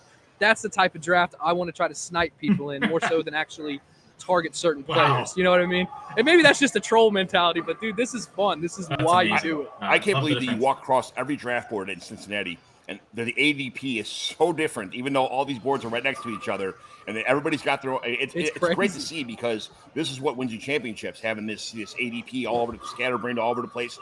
You went Neighbors and Thomas. You got a way better value than I did because I went Justin Jefferson, Malik Neighbors, and Drake London as my first 3 picks at the 301. I'm drafted for number 12. So at the 301 and the 3rd round reverse, I got 3 receivers I think are going to get peppered with targets. Now, we talked about before that the targets don't really matter in the sleeper, but you get 2.5 points per reception. So receivers are very important. Yeah. Yeah, you got to get those guys that are going to be involved in the offense, and they're going to be involved at a high volume, okay? We got to find guys who are going to be game planned in the offense, not guys who are secondary pieces to an offense, but players who offenses are sort of maybe not built around, but aren't viable without them. So I think that's an excellent point, especially like you said, 2.5 point receptions. Get guys that are catching. Yeah, I mean, there's plenty around. You guys are drafting 10 rounds live today, right? And 10 online, or because in the other ones, people were able to. Scott had said, "Hey, if you guys want to draft all 20 today, have at it." You're kind of only hurting yourself though if you draft all 20 right now. You don't have a lot of information that other people will have later on in the draft process, but. It's so fun when you're together. You can't really. You look at a kid in the candy store, like, "Hey, man, give me all my picks right now. I want everything right now." You know. Yes. And you know what's kind of cool too in doing these type of drafts, like you can't trade. You have to live with where you chose to draft. And that's a blessing and a burden, especially in a 3rd round reversal. So taking that top 5 spot for me, I got 2 really quality players, but then afterwards now it's I had to wait a little bit picking up Brian Thomas. Like I said, I could go on for days about him, but being able to wait on a guy like that, even after a 3rd round reversal, so I lost, I think, 4 or 5 steps in that process, it's worth it. and that's what makes these type of events fun. They're just You're coming different. up. They're different. You're so coming up with 3 picks. Who are you Go ahead, sorry. eyeballing it to? Who do you got marked up right now as your? I don't want to give stuff away, I guess, because people are at the draft listening to you. Oh man, well, you know what? I'm just bold enough to All right, tell let's you. go. Hold on, I have my queue up here. I'm sorry. There's so much going on here, man. It's so cool. If you guys have never been to a live draft, you've got to get here. It's just one of those things that you can't explain. I think that right now I'm going to probably target. See, in a league like this where you don't have specific positions, so you're going just flex. I don't really get position dependent, but I just feel weird not having a tight end. Only 4 tight ends have gone, so there's still some quality people out there who I think could potentially step up. I'm a big Jonnu Smith fan. I don't know if it's too early to take a player like that, but I do think that he showed us towards the end of last year that he could be a league winner, and I think that he kind of got the confidence that this offense really needed to have at that position. I like Brenton Strange. It's way too early to take him, but I think I'm going to start targeting guys like that who I think are going to take that next step once we're into this kind of the later rounds. Would you consider Hawkinson over a Jonnu just because, you know, JJ McCarthy is coming in. Technically, he's going to go into his rookie season because he hasn't played yet. And we know quarterbacks like to target their tight ends if they're like starting off as a rookie. So I like Hawkinson. Hawkinson was one of those guys that everybody's writing off too. And I know the injuries scare us, but there wasn't too long ago that he was and I'm not sure if you guys are Dynasty fans, but he was a Dynasty tight end 1. Like he was the guy you wanted. And we've been spoiled over the last few years having these huge seasons from players that we kind of expected to be good, but not like this level of good. The Brock Bowers, the Trey McBrides of the world. Hawkinson was not bad. He had a slower start. Everybody's worried about the injuries. I'm worried a bit about McCarthy myself. I still think that Sam Darnold was the better quarterback there. And now the training camp reports are getting, not training camp, but the OTA reports are a little sketchy at best, where nobody is coming out here and saying this dude, he is the best. And all of the top tier quarterbacks, you always hear a little bit of something in the beginning. There's always a breadcrumb of, hey, there's whispers that this guy is so-and-so or he's so-and-so that good. McCarthy's we also have to remember, like, Joshua Dobbs and Nick Mullins were top 10 quarterbacks in this offense. So the past or not. So I love myself some JJ McCarthy. I'm drafting him everywhere I can just because if Sam Darnold could be a top 10 quarterback, we know you could throw in anybody. You could throw in Shedeur Sanders or Deshaun Watson, and they'll be top 10 in that offense. What's your choice? Yeah. What's your thought about taking Njoku before you took Hawkinson? How big of I mean, is that even contemplated? You're going to wait? I'm a big fan of Njoku. I like his talents. I know he gets hurt a lot, but what are you thinking about that situation? Mm-hmm. Well, it's another. I don't think it's as bad to say that. It's not bad to say that Njoku is in that tier with Hawkinson. It's the same thing. I'm a Cincinnati guy, so I've never had any favorable opinion about the city of Cleveland. But that being said, Njoku, despite his quarterback frustrations, does have Kevin Stefanski as his coordinator. And I like having players in offenses that are led by elite play callers or people that have shown us a next level with getting their players value. And Kevin Stefanski is one of those guys who constantly gives us fantasy production from his players. Now, they're not always sexy, but who thought that Jerry Jeudy was going to have a resurgence going to Cleveland? That sounded like a death sentence 2 years ago, right? But now Jerry Jeudy is a viable option. I 100% believe it is because that offense can scheme players open, and Njoku is a talented player. So I don't know if I would take him because I like Hawkinson more, but I wouldn't be ashamed of the owner that did. Dusty asked this question, I think, like an hour and 20 minutes ago. So sorry, Dusty, but yeah, he mentioned David Njoku as a top 5, top 6 tight end. I think he's going to get touches. I don't see why he wouldn't. Yeah, I kind of like him in the same tier as Hawkinson, and I think the only reason I might not want to take either of those two is because I kind of view Evan Ingram in the same way. It seems like Ingram's the one that's really falling in drafts. Yeah. Like if I was going to go on the offense, I would skip Njoku, take an Ingram, and then later, like 10, 5, like 10, wherever Tillman is going, I'd rather have Tillman. Tillman, man. I don't know. I just can't buy him. You're missing out because when he was a starter, he was a top 8 wide receiver in that offense, like in the whole league. I don't think Evan Ingram's gonna do anything close to what he did last year at Jacksonville. I don't think. I think that balloon is burst. He's going in Denver right now, where he's not going to produce anywhere near what he did in the past. That's not a team that usually uses tight ends like Trevor Lawrence did in Jacksonville. So you're thinking like Bo Nix is the hesitation, or is it the Sean Payton offense? A little bit of ball. I mean, there's been a handful. They draft a tight end almost every year, and they just can't produce anybody. I'm not sure if that's the tight ends being bad, because there's a lot of, you look at the last couple of years of who they drafted at tight ends and how those guys just did not pan out at all. Everybody loved why am I? Yeah, Dulcich. Greg Dulcich. The hair. I was thinking of Sean Payton drafting. Yeah. Yeah. I can assure you, I will not be taking Dulcich in this draft. I guess part of my thinking is that I just think Ingram's better than all those guys. I wonder if that's what Sean Payton has admitted, that they can't just draft and find these guys. We actually have to, okay, this guy's established himself. He's shown it. Let's go sign him instead of trying to draft and develop and guess. So I kind of think it might be a little different. And I know that Bo Nix, especially in college, it seemed like it was a lot of underneath throws, and he wasn't as aggressive, and just felt like they never really had the tight end there last year that would allow him to do it. They do. I will say, to the Evan Ingram point, I do like Sean Payton's offense, and we have seen Sean Payton. Thank you for putting the Fantasy Holics on there. I was reading that note, and it's a very good point. I think we saw the 1 or 2 immaculate years that Jimmy Graham had, but then he kind of fell off. But Sean Payton always seems to have a plan for a player that is built like a tight end. They are the bigger guy that can execute blocks, but they're also fast enough that they can create mismatches with linebackers. Evan Ingram showed us that when given opportunities one-on-one, he can produce. The problem I see for him being in Denver, one, he's an aging player. He's now becoming a bit of a journeyman, which always makes me scared, because why would you not want to keep a player who's good if you're just going to keep bouncing them around the league? And I really think that they're going to look different this year. I think with the addition of RJ Harvey, I think that this team overachieved last year, and now that there are expectations, we're going to see what Sean Payton actually wants this team to look like. It's no longer who can I put out there now, who's going to contribute. Now it's like, okay, here's the foundation of my team.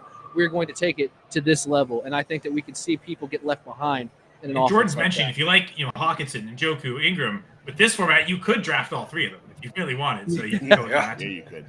Question for, I guess, anyone, but who wants to answer. But Ann's asking thoughts on Jatavian Sanders. John, you referenced him earlier as someone you thought might be, I think it was Jimmy Horn question.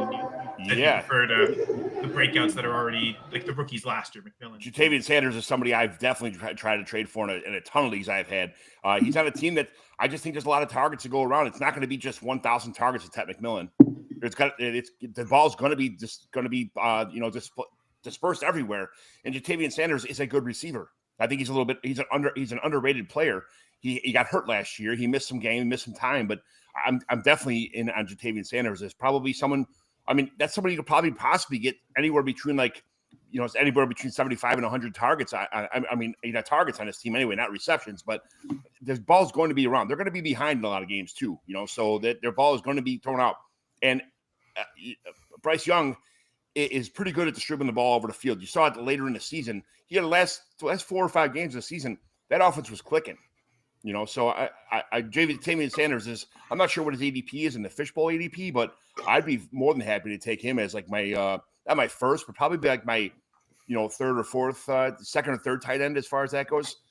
I'm trying to get a stud, obviously, because of the scoring, but Jatavian Sanders is definitely somebody I'm looking out for. Yeah, I love going after tight ends that could be the second or third target in their offense, and that is Jatavian Sanders. So, Matt. And really quick, back to the tight end point. We are used to these outliers coming into the league and immediately lighting it up. So now when we have a rookie that doesn't do that, we just immediately believe that they're not a good enough player. Same thing we did with Bryce Young. We tossed him aside. And I believe in the indomitable human spirit of somebody saying you can't do it and then putting in the effort and coming back and actually showing that you can. And I think that the Carolina offense kind of got a little taste of that last season at the end of the year. Bryce Young was feeling himself, so he started to play with less fear. He started to play with more conviction. And I think that the high tide raises all ships. I think that because Bryce Young is going to be closer and closer to the Bryce Young that maybe we wanted to see, everyone around him, including the 1,000 target Tet McMillan, or I think Jatavian Sanders is going to be another one of those guys that will rise with him. Now, to the viability of a tight end 1 over the course of a season, I don't know. I don't know if I'm ready to take that jump yet, but I do believe he'll be a viable starter come Thanksgiving. I think this of season. last year, his breakout kind of happened before the Bryce Young end of season. Like that, when Bryce was playing his best, Jatavian didn't really get the benefit because his mini breakout was kind of happening mid-season, and then he got an injury. And then from there, while he returned to the team, was active, they were barely targeting him afterwards. And it seemed like he really came back slowly from that injury. And so now I wondered, like, if he's healthier now in training camp and he's ready to have the breakout immediately. Brendan Strange was mentioned before in this conversation, but where do you guys see guys like Tucker Kraft and Dalton Kincaid? Because I think Dalton Kincaid is in for a huge bounce back season this year, to be honest with you. I think Kincaid's finally getting to be a good value. He's been overhyped in price for his first 2 years, but they didn't really bring in any other competition in terms of receivers. Like, it looks like Khalil Shakir is still going to be the top target on the team, and Kincaid likely the second target. So, well, I do think he's like they did bring in Elijah Moore. They brought in Joshua Palmer. But I still, as a tight end, it's not really bringing anybody in. Whatever their plan is for Kincaid, those guys aren't affecting it. Right. Right, and I think the same thing. I'm incentivized to take Kincaid a little bit more to stack with Josh Allen and that's why like this. I don't know if I would do that with this pick, but I do think that I don't think he's dead either. I think that he got hurt, and I think he came back. He got hurt again. His ADP is around 10. He's one of those guys we thought he was going to be Brock Bowers. Brock Bowers did what we expected Kincaid to do. So now because Kincaid didn't do it, again, it goes back to the same mindset. Well, Kincaid must not be good. He's got Josh Allen as his quarterback. He's going to be fine. He's going to be healthy. And I think if he can put together a full healthy season, he's going to sneak into that tight end 1 range if he isn't already there with Zabin. He's around 10 in this format here, and Scott Fishbowl ADP. That's kind of crazy right now from the drafts that have been going on so far. Yeah, it seems like that fifth tight end off the board, we're really not seeing it. Like, I'm seeing a couple drafts where the Cincinnati Cyclones division, Kelsey went 506 as the fifth tight end. A lot of other drafts that are even into the one draft, Tyler Warren at 602 is the fifth tight end. So it seems like those first 3 and now 4, we're seeing a lot more Laporta go. It seems like those guys go, and then I'm seeing Hawkinson as the fifth tight end in the 6th round. So who even is that fifth guy? It seems like that's a question. It feels like there's a definite tier break, and I don't think anybody can agree on what that next tier should start with. And I think that's the beauty of this game. It could be anybody, but I think we all know who the studs are. We all know who we're going to put our money on. Now this is where you win leagues. I think you have to pick that next tier of guy, and you have to say, okay, this is the guy that's going to break through, and it's because of X, Y, Z. No, Keon Coleman having a year 2. It's funny, Greg. You should have asked this when Geoff was still on, because Geoff would tell you yes. Geoff loves Keon Coleman, but the rest of us, I guess, do not. And is Elijah Moore going to have a 5th-year breakout? Who's going to break out in that Bills offense? But I guess you're saying this is still too early to take a shot on stacking with any of those Bills receivers. But yeah, because I think that there's better value on the board. I think forcing a stack here versus just taking who's available. I don't know who's available right now. I haven't peeked, but I'm just going to assume that there's probably a couple of more stable options than what Dalton Kincaid has shown us over the last couple of years. So, and you are up on the clock now. So what are you thinking? Yeah, let's do it right here. I know, dude. I'm sitting over here I'm just like, all right, who do I want to take with this? I don't know. So I'll just throw out the people that are kind of in my queue who are still here. Scary Terry's still available. I like Jaden Daniels, and I like where that offense is, but I've never been a Scary Terry fan, despite my Ohio State fandom. Mike Evans, never under 1,000 yards, always double-digit touchdowns. It's an ugly pick. It would be like going back-to-back and doubling down on James Conner, but he's not a bad player. And then Travion Henderson. I think he did just go. I'm really thinking about Henderson went 3 picks before you. Oh, okay. Yeah, when Henderson, Pollard, Mixon, now you're on the clock. Okay. DJ Moore's cool, but I just don't trust that he's going to be all in all season. And then there's also Devontae Smith out here, who I'm a big fan of because he's the number 2 in that offense. And I think that A.J. Brown commands so much respect from the defense that he just kind of sneaks around. Former Heisman winner. He's got all the tools. He has been an electric receiver, even though he's considered a wide receiver too. But I look at it a lot like T. Higgins to Jamar Chase. Like, yeah, T. Higgins is a wide receiver too because Jamar's in front of him. T. Higgins on any other offense is probably a wide receiver 1. So I might go Devontae Smith. I don't here, hate to be Devontae honest. Smith. That was maybe, like it. I think, of all the receiver names you named, that was the one that was appealing the most.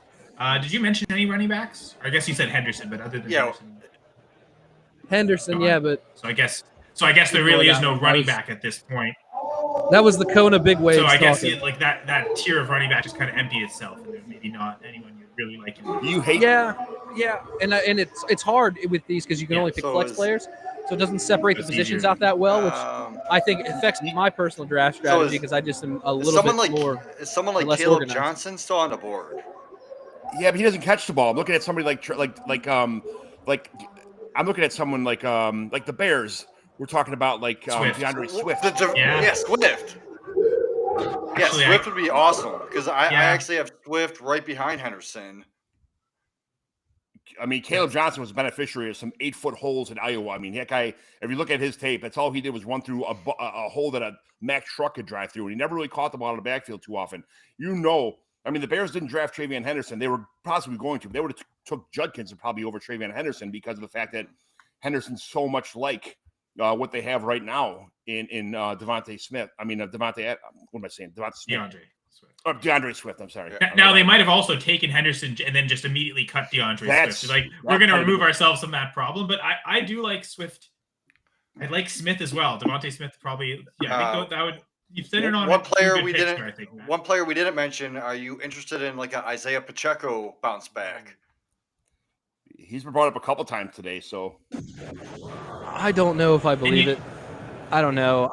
Anybody that runs the ball there I just don't have any confidence, and it's not because of what that offense is. That offense is extremely volatile at any given time. You can go for everybody scoring to nobody scoring, but somehow the Chiefs always win. So I just don't trust it right now because I think they're in the process of a transition. I think they're going to find out this season that some of the old guard has moved on, and they have to kind of retool. And I don't think that they have a lot of people on that offense right now that are going to be long-term, like cornerstones of their offense. So I'm kind of out right now. So looking at your team, I would consider skipping Swift and like going that Devonta Smith. And then if he falls back to you the next pick, I would consider Swift there. But I wouldn't be mad if I miss out on him because I could always get Roschon Johnson later in this draft. Yeah. Should have saw that one coming a mile away. Yeah, I don't know why people don't like Swift. Are you guys I'm Swift? I am. I like him here. I do like him, especially because they didn't draft anybody. They brought nobody in for competition. They got the same players on the team they did before. So I'm 100%. I brought him up. I'm DeAndre Swift is somebody I'd be targeting here. Another one is like DK Metcalf because we know that that he's going to get the ball 100,000 times this game. He's the number one receiver on a team that has nobody else. So I'm very true. I like that. Those are my Metcalf and Swift to be kind of this area for me, but I'm not. I don't know what's going through your head as far as ADP is concerned, or who you like.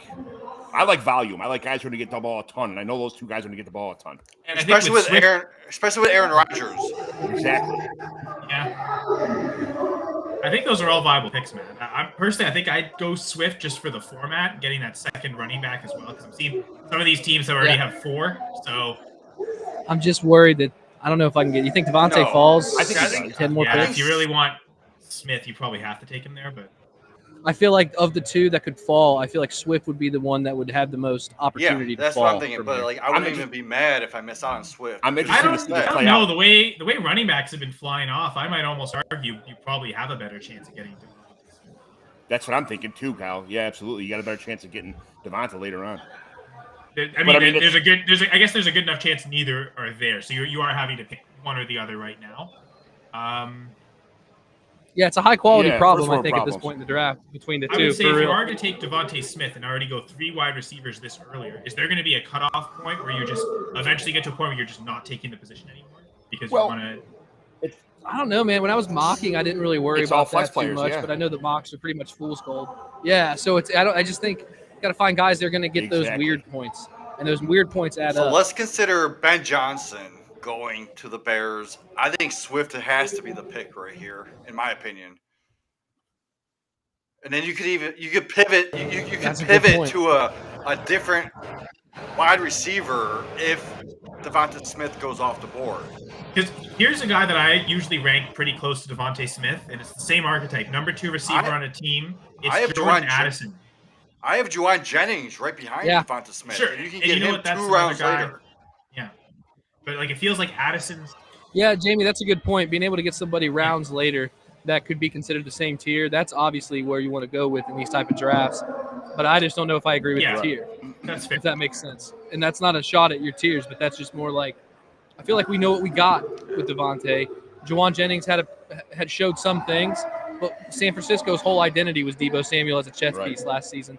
So I bet their offense could go through a lapse here where we see maybe indecision or indecisiveness with what they actually want to do and what their identity is now.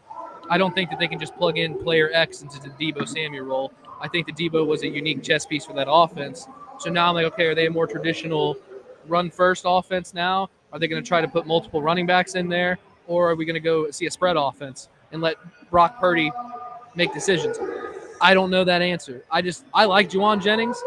I like Smith more. There's already 19 receivers off the board, right? Target-wise, Juwan Jennings was the 22nd receiver in targets last year. Now they don't have Deebo. Does that increase his targets? Yeah. I mean, he had something like a 26% target share. I don't think his targets will increase, but if he can repeat what he did last year, you're super happy with him. Yeah. Can he capitalize I'm just on the saying you momentum can that get he's him got like right a couple now? rounds later. You don't have to take him here. But Or that's take what I was both. about to say. Like, You could get who both, pointed right? it out earlier. Really pushing the wide receiver heavy build. Like, you just keep getting these elite pass catchers. You never give up. Hey, I'll tell you what. I'll check back in when I'm polishing the trophy off after I win this thing. How about that? Well, and we can figure it all out. Love the man. confidence, man. Love that you've shared so much of your thought process through this pick and the I guess the mental gymnastics. Right now, it seems like it's the Swift versus Smith debate. But best of. Well, thanks for having me on, guys. They're flagging me down now. They must really want me to keep this secret up myself on this board. I'm curious to what we'll keep the. Thank you guys so much for having me on. Play IDP if you've never played. I appreciate you coming on, Matt. Thank you. Thank you, guys. Apparently, JT Orange might join us too, so we'll stick around. He's going to be our. We saved the best for last, right? My JT. co-host, baby. Yeah. And we'll keep one the of my draft favorite guys with us here, and then we can see what ultimately what Matt decides to do. It does sound like he's going to lean towards Devontae Smith. I know Jordan is kind of giving out suggestions, DJ Moore and also David Montgomery. I don't hate Montgomery for just the sheer because the points per carries. Like I feel like he's a guy that he doesn't catch a lot of passes, but because he gets so many rushing attempts, the red zone carries that he gets is ridiculous. Yeah. And touchdowns still matter. Like we haven't really talked about touchdowns, but if you can get a guy that gets double-digit touchdowns, that's usually probably pretty good. Matt had brought up. I kind of agree with Jordan. He brought up Terry McLaurin when Matt brought up Terry McLaurin when he was on a minute ago, and he just feels like kind of a dirty, like an ugly piece. Like he had such a. I think last year was his absolute peak of what he could be in the NFL, what he's going to be in the NFL, and I just feel like guys like DeAndre Swift or like we talked about before, DeAndre Swift or some of the other receivers, McGarrett Wilson might have a bigger McGarrett Wilson. Who do we say? Devontae Smith. No, Steelers. Metcalf, right? Yeah, Metcalf. you brought up Metcalf. Those guys, the volume guys like that. So yeah. No, and I think it sounded like Matt was a little hesitant on McLaurin. Sure, and I do wonder, like as you mentioned, last year might be his best season. He certainly upped his touchdown number far higher than it had ever been. And we typically view touchdown regression. Okay, that one outlier season, we usually don't want to repeat that. The one thing I would say the lean towards that, though, that's his only season with Jaden Daniels. So is that the new McLaurin? And if he repeats another double-digit touchdown season, then he definitely would be worth going here. But it's bringing in Deebo and bringing in Michael Gallup, which I don't think feels like no one talks about. These guys could just take away from those touchdown numbers. Yeah, and that's where in the red zone is where they could especially do a lot of damage, and that it limits McLaurin's ceiling to a certain extent. Where did you have Tyreek Hill in this format? He kind of scares me, but at the same time, it's kind of hard to pass him up. I see in this draft, he just got picked a couple of picks ago, 1, 2, 3 in round 5, like 5, 4.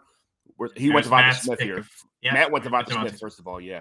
Yeah, I was expecting that. And I'm looking, Cincinnati Reds division, Hill also went 504. So the exact same pick. So that seems like it's the range that it's starting to be in. I guess viewed as a 5th round pick. Cincinnati Cyclones division, he was the 403. 403, huh? Yeah, that seems like it's the earliest. I'm seeing 409 in the Cincinnati FC division. We had talked boom bust players before, and this is somebody who's definitely boom bust because if he gets back on track, he was riddled with injuries last year with his hands, a little bit of hamstring issues, stuff like that. If he comes back this year stronger, and ready to play this year, he may be one of the booms, not a bust for your team for sure. And I see another 504 in the Kentucky Wildcats division. So apparently 504 is the spot. It's 3 different Cincinnati drafts. He went exactly there. Looks somebody like somebody put on the board and everybody else walked over and copied where he's going. 402 looks like it's the earliest in the Cincinnati drafts. Okay. Ohio State Buckeyes division. I will pull this one up. This one's wild. We talked about like picking just one position to draft from. Look at this team here. Wow. Yeah, there you go. 6 straight wide receivers in the That's Ohio insane. State Buckeyes division. That includes Tyreek Hill at 402. But yeah, going Jamar Chase, Brian Thomas Jr., Jackson Smith and Jigba, Tyreek Hill, Mike Evans, DJ Moore. I'm thinking they were thinking Kenny 662. They viewed 2.5 points per reception. If you got a bunch of reception earners, if all these guys are top 20 inches in the league, they probably view that as like that's their edge, especially if everyone else is going so heavy running back. You could build the meanest, craziest wide receiver room ever. So PPR wise, JSN, that's insane. I love that value at the third round, late third. Same with Tyreek Hill. Not that it matters or not, but I probably would have switched DJ Moore and Mike Evans in that situation because Mike Evans gets his 1,000 yards, but 1,000 yards is not that hard to do anymore. It used to be a big deal when it's 13 games, but now it's 17 games. Now it's 1,000 yards. It's like 50 yards a game or something. But I think because of the fact that Luther Burden has not been in camp a lot this rookie year, I was expecting Luther Burden to come in the slot role and they were going to kick DJ Moore to the outside, kind of like they're going to do with Godwin and Egbuka in Tampa Bay, in my opinion, also because Godwin might not come back either to start the year healthy. He might be on the pup to come back. But DJ Moore, I think he would have been my pick probably one round earlier. My man, the co-host with the mo-host. Yeah. It looks like we got JT Brew, my favorite podcaster in the world, besides obviously John McGlennon. Get your own damn man. My man, Kyle Sandro. But, dude, you guys are awesome. I watch every single one of your shows on the Dynasty Evaluation. I never miss it. When you go live, I am in the chat. I love it. So, welcome, JT Brew. Thanks for having me, guys. Here, let me make some adjustments. Hold on. What I do is I find the smartest guy I can find and put him on my podcast. That way I can just say a bunch of stupid stuff and he corrects me all the time. So it's nice to have a super smart guy with me. Yeah, that's exactly what I do with Kyle. Like, I say a bunch of stupid stuff all the time. It's hilarious, Dan, because I was about to say the same joke that I make a bunch of stupid stuff and you fix it. I guess both of us are lucky that we both have Rahul as our third co-host because he's really the smart one. There we go. That's how you do it. All right. I think I got it fixed, fellas. Can you hear me all right? You sound great. JT. Awesome. We're making some progress here. The Colts division here. So I'm picking 12th here. You can see this was not the strategy I came in with, but that's where we're at. I'm wide receiver heavy so far in this thing. It just happened to be the running backs or the quarterbacks or the tight ends I was going to take before it got to me all left. So I just started grabbing wideouts left and right. So I see Hawkinson's still on the board. If he falls to you, are you willing to take a different position and go TJ Hawkinson, or who are you going to target? I like Hawk here. He's definitely a guy that's on my list. I'm trying to right now figure out when am I going QB. I was eyeing Justin Fields on the way back here, but he just went. And so Fields was the guy I was eyeing. So now I got to figure out what I'm doing here. Do I do the double up? So that's what I'm looking. We just saw Fields go. We just saw May go. We just saw Caleb Williams go. So now I'm trying to decide, do I eye this double up? John knows I love Trevor Lawrence. So I'm looking at Trevor Lawrence. I'm looking at McCarthy. I'm looking at Dak. All three of those guys at some point. Herbert and Stroud also still out there. Has a ton of QBs on the board. So right now I'm trying to position, where do I go QB? Do I just double tap QB on the turn here, or do I give it one more run through before I go back at QB? What do you guys think? Well, let's see. There's 13 QBs already off the board. My 12th is Kyler Murray. Well, he's gone. Oh, he's gone? Okay. Yeah, he ran the third round. You see, the one guy you said that I think has some sneaky athleticism to get carries is Justin Herbert. Like we've seen, he's got the body size to be able to kind of withstand that most of the time. So I don't know if I would double tap, but I think I would make Herbert one of these 2 picks for sure. And then maybe try and wait until the next turn to get your QB2. I think I might like hedge and go because I could see the appeal of just getting 2 QBs right here or just even still ignoring the position. But Herbert feels like he should have gone before some of these other guys. Like he's maybe the misplaced one. Damn, there goes Njoku would have been a great pick right there, JT. A couple of tight And ends. Njoku and Hawkinson were 2 guys. I was looking. Henderson was also on my list in this round. I was looking at Travion possibly. Would you consider like Evan Engram right here? We were talking I'm about trying that to earlier, look those at. 3. Yeah, I'm trying to kind of look at some of these guys because, again, you get the extra points for tight end. So, but you really need a guy that's going to at least be equal to a wide receiver 2 or a wide receiver 3 to make it work. So, like those high end guys, I was eyeing Bowers and McBride hard. I was going to take both of them at the first turn if they got to me. But when they both win, I kind of was like, I'm going to wait. And then if Kittle would have got back to me, I would have taken Kittle. But I felt the need to jump in. We're going to make a live pick here. I'm on the board, fellas. All right, let's talk this through. Who we going? I do like Herbert. Herbert's a big one for me. I'm looking at ADP. I'm looking at points scored too. Man, I do feel like Herbert's lower on this list, but, man, I really like him. There's a ton of wide receivers here available again. Probably the top RB for me. You guys tell me what you think. Top RB for me here is maybe David Montgomery. But I know we're sharing some time here, so I'm like trying to decide, does it make sense to take him here? I've been trying to kind of go best player available, looking at point scoring up to this point. What are you guys thinking? In this format, I have Swift, Pollard, and Montgomery back to back to back, and Pacheco's next. So look at where Swift went. He went like 3 rounds earlier, 2 rounds earlier. I think Montgomery would be an awesome pick right here. The points per carry really helps him. Yeah, what do we think? What do we think? Maybe do I go Monty and is Pollard off the board?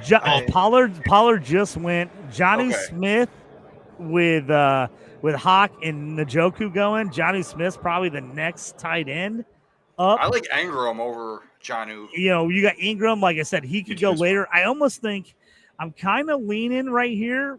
We go Herbert and Montgomery, and then I wait and see what QB gets back to me, whether it's T-Law, whether it's Prescott, whether it's McCarthy. I kind of wait Stroud, see if one of those guys get back to me. What do you guys think? You think Trevor Lawrence is going to drop a whole nother round? Well, I have Trevor Herbert, and McCarthy all in the same tier in this format. Man, I would go T-Law and Herbert back to back here just because I'm kind of I know it's not super flex as any position, but the points you're going to get from 2 quarterbacks, especially Trevor Lawrence, people had that bad taste in their mouth from Trevor Lawrence, waiting for him to come around. And he's got great weapons this year. He's got a great team. He's got he's a running quarterback too. You can dump the ball to back to the running backs. He's got 2 great receivers on the outside. Got a good tight end. He's got everything. It seems like everything's in place right now for Trevor Lawrence. And I overvalue Trevor Lawrence, as JT knows. But I just think this is the do or die year for Trevor Lawrence, and everybody hates Trevor Lawrence. I mean, people that live in Jacksonville who are season ticket holders can't wait for Trevor Lawrence to get out of there. Like, I don't know, he just signed it. I mean, he's under contract for a couple of years. I'm not sure why everybody hates him so much, but they didn't have much to play with. JT, would it be terrible to do Justin Herbert and Trevor Lawrence back to back here? Is it something you're even considering? I kind of am considering that. Here's the thing: is John, what you just said, everything you said is what I'm considering. Is like, are people so far down on Trevor Lawrence that I can wait? I'm trying to buy the dip here on him. I'm like, man, I think people are down on Trevor Lawrence. And I was like, I feel like I can wait another round. We're starting to get a little thin at running back now. Being this all flex, we don't necessarily need RB. But I'm kind of thinking it's going to start falling off a cliff here in a minute. So I'm thinking I might take Monty because I don't think Monty gets back to me. So I think I'm going Monty, and I think people like Herbert more than they like Lawrence. So I'm thinking I go Herbert here, and then if Lawrence gets back to me, I come back and I take Lawrence at the next turn just because I think people are down on him. I think that's what I'm going to do. Pacheco is here. He could be going. I am one of the guys that are probably the lowest on Pacheco out there. I'd rather have Monty personally. I just think some of these other guys are going to cut into Pacheco. And again, I think the issue with the Chiefs are they're finally so good defensively that they're not having to pull out crazy stuff on offense to score 1 million points because they know they're good on defense. So it's like some of these offensive threats for them, not that the guys aren't good. I just don't think they're thinking in the mindset like, hey, we're going to have to go out there and score a bunch of points. Yeah. I do still think the Lions need to score a bunch of points to win because I don't think their defense is good as some other teams. So I think they do. They're a team that's like, hey, man, we need to score 28, 30 points a game if we're going to win on a regular basis. So I think I'm going to go here, guys. I got a buddy who says he's going to put the my stickers on the board if I make the pick here. So I'm going to jump on my sleeper app right now. I think I'm going to go Monty, then I'm going to go Herbert. Yeah, I do like QB here. So I will say I do. Go ahead, Jamie. Sorry. I was going to say, you skipping over Trevor Lawrence.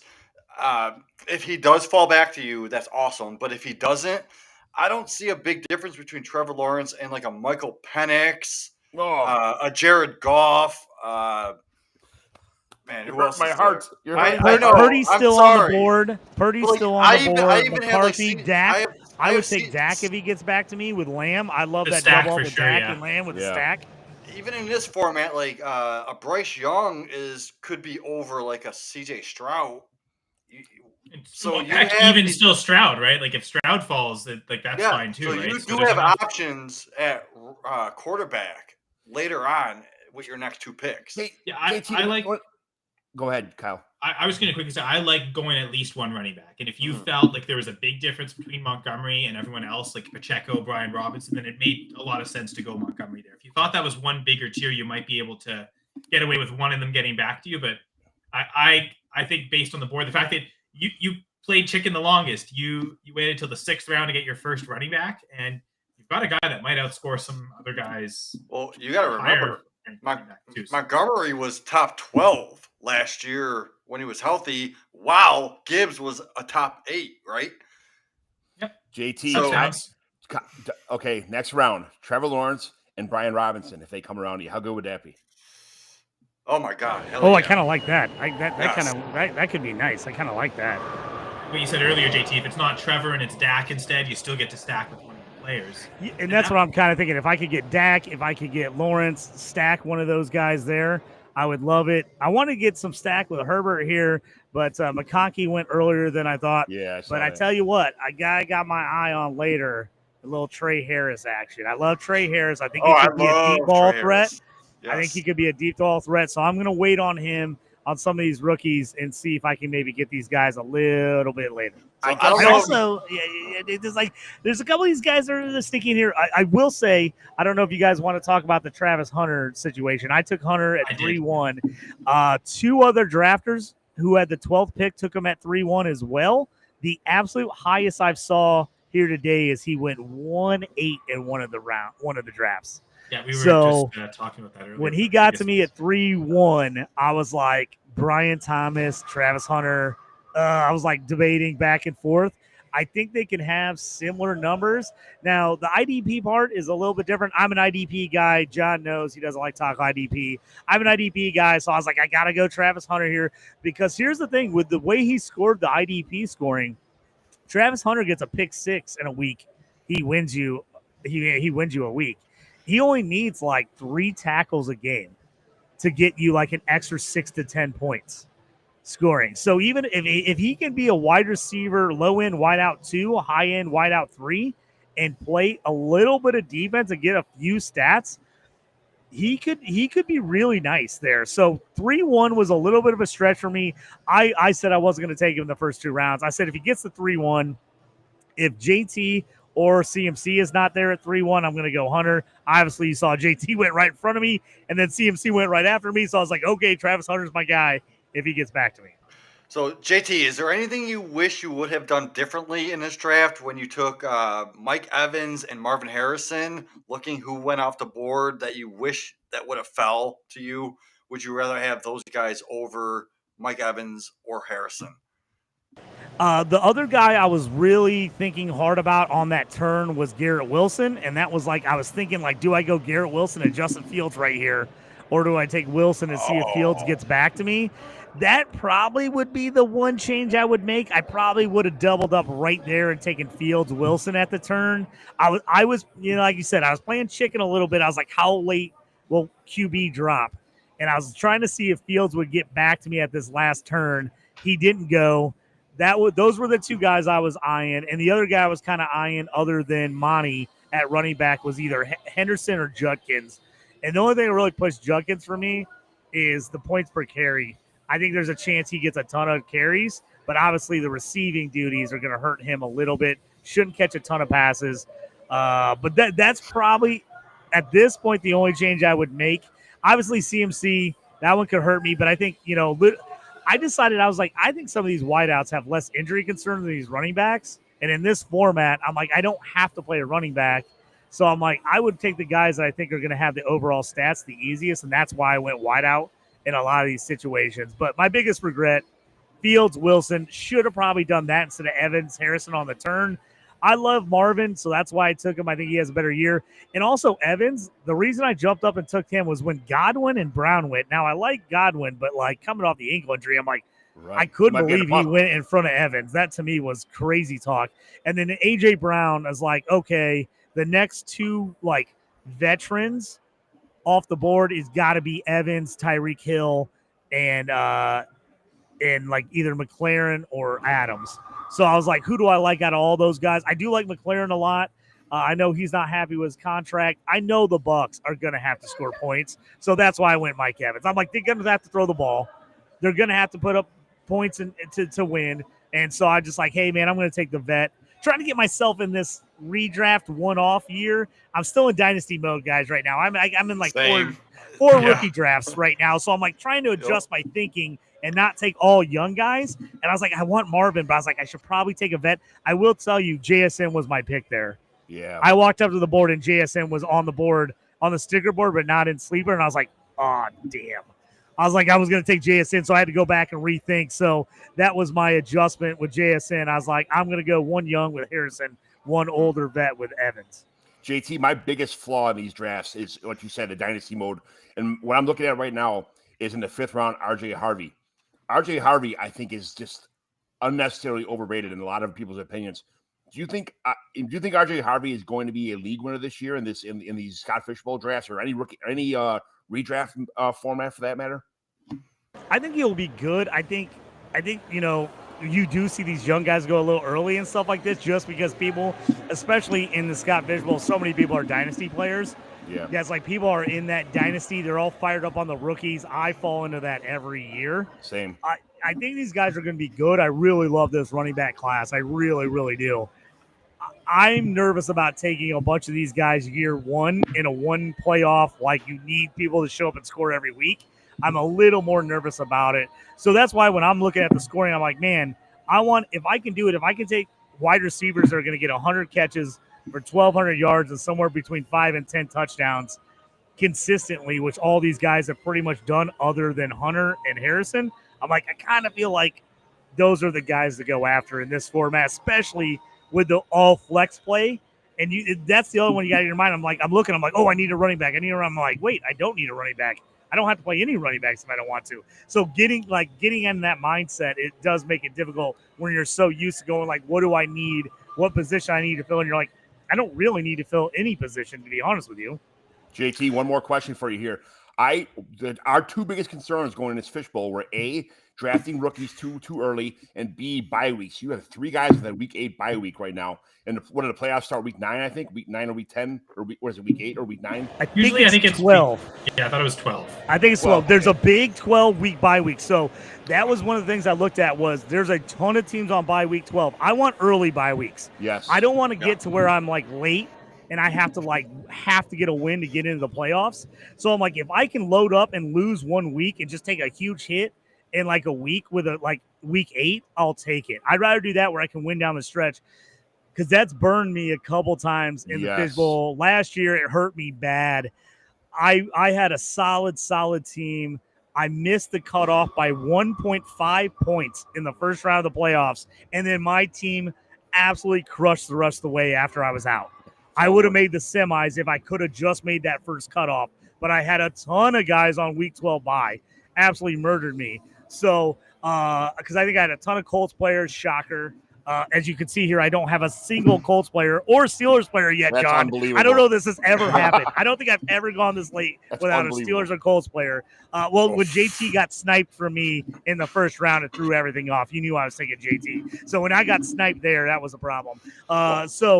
Yeah, of course, JT went in the first round of the Colts division. Exactly. Well, and then I'm looking at other divisions. He's like in the third. He's in like the third and like 6 other drafts. And I'm like, of course, he went right in front of me. I'm like, wow. I have seen a lot of late second too, but yeah, that was the only one he went in the first. But again, that would be the draft in the division it would happen in. Yeah. I mean, honestly, with the Steelers players, I mean, how could you not draft Steelers players with Aaron Rodgers, old man Rodgers, sitting on the sideline eating his applesauce because he's so old?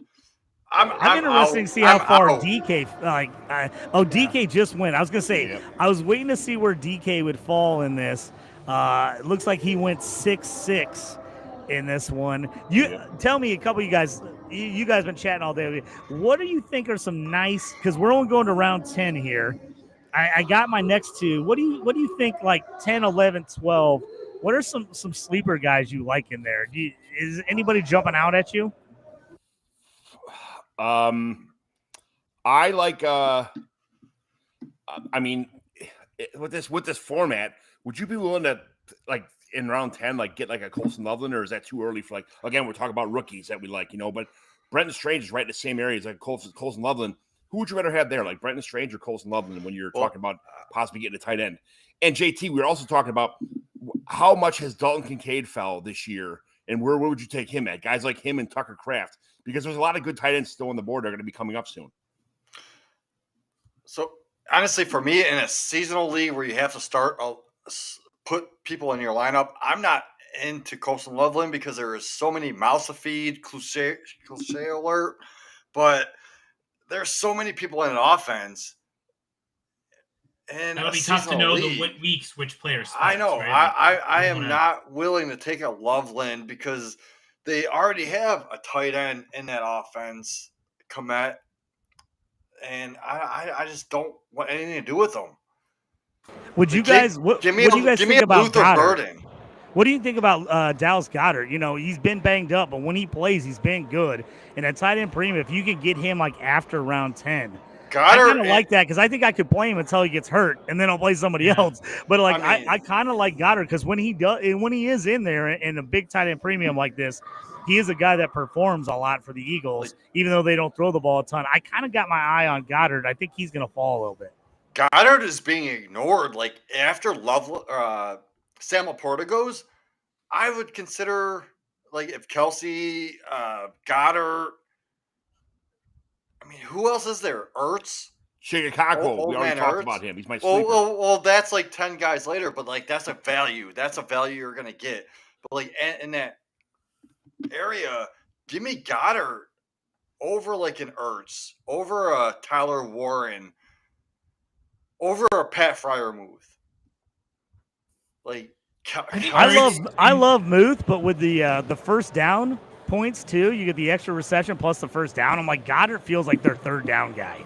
He feels like he's the guy that they always are going to on those situations. So I kind of like him in those. He's a guy I like. Tyrone Tracy. Who are you talking about? Tyrone Tracy. What about Tyrone Tracy? I just don't know about Tracy. I like Scat, but I don't know what's going to happen there. I was going to say Scattaboo is a running back. Okay, I mean, they're both the same player, the same team, but Tracy's already done it once. Oh, Jordan right there. I like it. Downs. I can't believe I forgot about Downs. Well, I need Josh Downs. We talked about Downs earlier, and Downs, if you have the quarterback situation where Anthony Richardson is out and Daniel Jones is the quarterback, I mentioned it earlier, he is going to be a league winner at his value because you got to remember, Daniel Jones targeted Wan'Dale Robinson 14 times a game. Josh Downs is a way better receiver in the same position. You said that twice, and I think I did. I really like Downs, but I think we are disrespecting Wan'Dale Robinson a little bit. Like that dude's a target earner for a reason. So. Yeah. But Wan'Dale's one of my favorite late round guys. I want Wan'Dale late. I've got my eyes on him late. I think he's going to fall. I definitely like Wandell. Because everyone disrespects him like Jamie's doing. But to be fair, Jamie, they win in similar ways. I do like both of them. Well, I'm not disrespecting him. I'm just saying he's 4'2", and Downs is a way better version of him. He's not 4'2", so you are disrespecting him by saying that. Jordan Lupe, you do that not might have be to the tell. best comment ever. It's like, I'm not disrespecting him. He's 4'2". That's the most disrespectful thing you can say to a man. He's like, I'm not disrespecting you, bro, but you're 4'2". Well, you do not have to tell JT where to find all the Steelers and Colts on this draft board. They're going to find him way before he finds them. Well, to that point of the Steelers, we talked about Scatterbo already. I actually like Jalen Warren. Yes. Should we just assume that Caleb Johnson is getting all the carries and is instantly the workhorse there? I wonder if there's a chance that Warren even starts as the lead back. Like that could even be within the realm of possibility. I know. I shouldn't say this. I shouldn't say I this don't on think the it's air. the likeliest, but I think it's. I shouldn't say this because, in case anybody's listening, but I just put Jalen Warren in my queue. I was like, I gotta like Jalen Warren here coming back on the next turn because again with the first downs, he's their third down guy.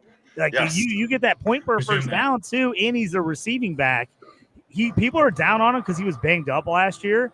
I think he sees more. Caleb Johnson, I think, is going to probably be the first second down guy most of the time. But I tell you what, you're going to see second half of games. If games are close, Jalen Warren's going to be in there the whole time. They're going to have him in late in games, throwing the ball, running with him. I love it. I just was thinking he was my guy I have behind Monty. So I'm looking at Jalen Warren QB on the turn coming back here. Yeah. Jalen Warren is one of my favorite targets. I have him right behind Brian Robinson, Pacheco. And if I had the option to choose Scatterbo or Warren, I would go Warren all day long. After that, it's like Tajay Spears, Eckler, Tootin, like guys that you don't want on your roster. So give me Warren all day. Continue talking about the Steelers. John, you talked about how much you like DK Metcalf. Is this the reason? Because the wide receiver, too, is Robert Woods. Right. Oh. Yeah. Wait, who's the wide receiver, too? On the Steelers? I mean, it's Robert Woods or it's Calvin Austin. I mean, Roman Wilson. Oh, yeah. Roman Wilson is a Come sleeper on, right now. man. Let's get it. Let's get That's some true. Roman Wilson. I should have known that's where that was coming. I've been banging the Robert Wilson drum for a while too, but in dynasty formats, I'm not sure what's going to happen in redraft, but I like Roman Wilson a lot. Yeah, too. I don't want any of those guys in a redraft league outside of Moose. Literally outside of, and I'm a Steelers guy. I don't want any of those guys unless you're playing best ball with huge big play premiums. Then I want Calvin Austin. But other than that, I don't want any of those guys. I love Roman Wilson in Dynasty. Don't get me wrong. I think he's a Dynasty buy right now. But in a redraft 1 year format, I'm out on Austin. I'm out on Woods. I'm out on Wilson. I'm out on all those guys. Are you better than looking at Zach Charbonnet at all? Is that someone that ever hit your radar or someone like that? Because we saw what he did if something was to happen where he got a full workload. He had a couple weeks last year where he really, really kind of had the opportunity and was a week winner in a couple weeks anyway.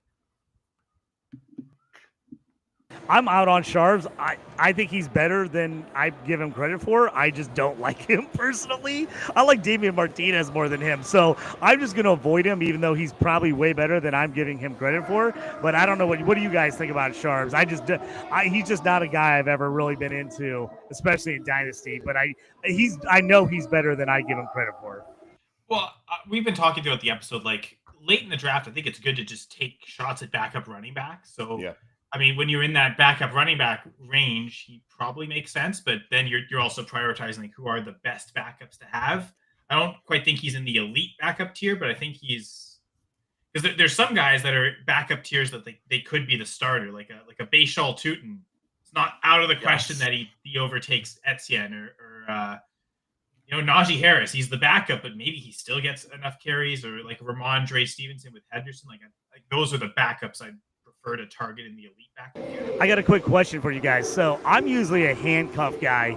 I want to get my handcuff to make sure I have a spot. But with there not being any positions, with it all being flex, I'm not so much sure that I need handcuffs like I would in a normal league where I'm like, I got to make sure I have a guy to start at running back. Well, I don't have to play a running back.